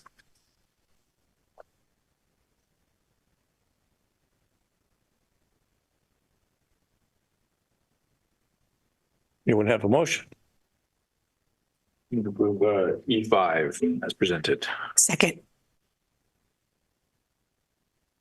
You have a speechless there, Darren. Wow. I mean, it's the first time without questions. Okay. Member Rodriguez has a question. Go ahead. I knew it. Thank you very much, Lois, and thank you, Darren, for making yourselves available and present this. And one of the questions that I've asked in the past, and I think when the previous EDC director was here, I'd always asked if we had continued trying to seek additional participation in the private sector and helping to aid with some of these costs. I know that Fresno County EDC has multiple communities and or city that participate, but also they have the private investment has stake into this as well. And I know moving forward, Darren, if you would, if this council would agree, this is just our body, but that you would seek direction. Maybe I would let our representative, our mayor, continue to seek for private investment, not so much so that we can lessen the burden on our cities and entities, but also to have investment from those other entities that could help with some of this cost. Thank you, Councilmember Rodriguez. We did have an inquiry to join our board from private industry. But as our JPA requires, it costs a contribution of $50,000 per our JPA guidelines, our regulations. That's expensive for a business. I am going to raise money, and I'm going to seek my executive committee's approval on how to do this, to fundraise to pay off our website. As I originally presented, and there was a discussion with some of them, there was concerns from one of my JPA members about, private advertisement or what have you, or sponsorship. So I need to take the next step and figure out how we do that. We do get private and through our fundraisers, state of the county, we generate revenue there to help, with the costs. And then also with the economic forecast, those are also fundraisers for us. This budget request is for our basic service level budget to, just do the basic elements of keeping the EDC moving forward. But I'm definitely happy to look at how to do that because, not every investment has to be, require a board seat. But those are some of the thresholds and guidelines that we deal with, that this JPA was created in the 80s, or actually no, in the late 60s. But I think the last time the regs were revised were the 80s. So definitely we should look at increasing it because, having additional budget resources and getting, more stakeholders involved, the better. So noted, and thank you, and happy to, to look further into that. Thank you. Appreciate that, Darren. And again, thank you, Lois. Mayor Pro Tem Gallegos. Thank you, Mayor. Just a question, Darren, really fast. Maybe I missed it. Maybe I didn't. You want to fundraise for the website. What is the amount that it costs to revamp? So that is the website is estimated around $30,000. That was on the lower to mid range for the cost. And then for our logo revise, that was $5,000. So about $35,000 total. That is, so I need to, I want to recover those costs, and I got to figure out, what we can use, the economic forecast money and state of the county money that, will generate to defer some of that. But, I've also had conversations with some business owners in the area that seem and definitely understood the need for us to update our website because we're marketing you guys. So we need to do a better job, and that's where it started. So everybody seemed to be interested in that. I just got to figure out how we do that as a public agency. Perfect. Thank you. That's all, Mayor. All righty. We have a motion to approve item E5 by Councilmember Montes, second by Mayor Pro Tem Gallegos. All those in favor say aye. Aye. Any opposed? The ayes have it. Darren, thank you very much. Be safe. Safe travels. Thank you. Thank you very much. Thank you, Mayor. Thank you, Council. Thank you, staff. Thank you, Lois. We will now move on to item F, council member reports, announcements, and future agenda items. This portion of the meeting is reserved for the mayor and the council members to make brief reports on boards, committees, and other public agencies, at public events, to request updates, to initiate future agenda items, and to take action on items initiated under this section of the agenda. Under this section, the council may take action only on items specifically agendized and which meet other requirements for action. Mayor Pro Tem Gallegos. Thank you, Mayor. First off, I'd like to thank our water crew on that water break on Yosemite. It was pretty big. And the crews that are out there making sure that we don't float away here in the city of Madera. We were good for a couple of days with the drizzle of the rain, but it did come down pretty hard. So if our residents can be patient while our workers are out there trying to do their best to get those inlets cleared or pumps out. I just want to express my condolence to the families of some pillars in the city of Madera, Steve Copeland and Steve Seguspy, that were instrumental in a lot of things that have happened throughout the city of Madera and throughout the years of me being raised and born here in Madera. And the condolence to Chief of Staff Nick Salinas on his passing of his mom. And that's it, Mayor. Thank you. Councilmember Rodriguez. Yes, thank you, Mayor. I too wanted to share the same condolences for Mr. Copeland. I had an opportunity to meet him. The name Steve Seguspy was another name. Unfortunately, I don't think I've ever got to meet him, but I know he did some work here in the city of Madera. With that, I just want to continue to make you aware that the COVID's still out there, to take the precautions, although the severity of it isn't as big, it's still very, very contagious. So take the proper measures. And that's pretty much it. Wishing you all a good night. Councilmember Montes. I also wanted to share my condolences to the Copeland family, Seguspy family, and then Mr. Salinas and his family for the passing of their loved ones. That's all I have to report. Councilmember Mejia. I have nothing to report. Councilmember Villegas. Thank you, Mayor Santa Garcia. I just wanted to mention something. The next month, I'm going to be busy with the Environmental Quality Act members. We're going to meet in person on the 22nd in Burbank, California, and we're going to meet in person and meet in person all day. So we will leave in 21st and come back the 22nd of March. Come back in the evening. So the agency, we wrote about changing about the air quality. So we vote and we have a resolution, a statement. So we probably they're gonna reach the governor desk. So we tried to change and put measurements on in the quality areas, most important than any other one. So. And later on, we're going to meet on Yosemite Valley, like in May, June, for another meeting, discussing the same topics about the environmental quality air. So that's my report. Thank you. Thank you.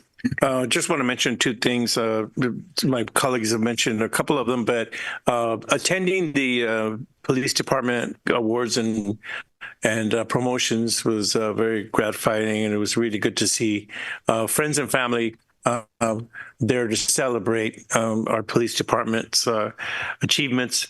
And then the other one was Madera County's invitation to attend their ribbon cutting for the Agriland Fire Station. Much needed new station out there. And then it's amazing that there are still good people willing to donate the property for the good of the rest of the community. So congratulations to Agriland Company and associates for being able to do that for our communities, because not only benefits the folks out there on Avenue 26, et cetera, out of town, but it also helps us in our community too. Here's the city of Madera and the county. So that was really, it was a good event, and congratulations to all that were involved in that. We have no closed items, sessions under Article G. We'll go to adjournment. The time now is 9:25. This meeting is now adjourned. Our next meeting date is Wednesday, February 21st. And after that, following that is Wednesday, March the 6th. Thank you for all of you for holding out for so long tonight. We haven't been this late for quite a while, but thank you very much for being here. Thank you, staff. And you all have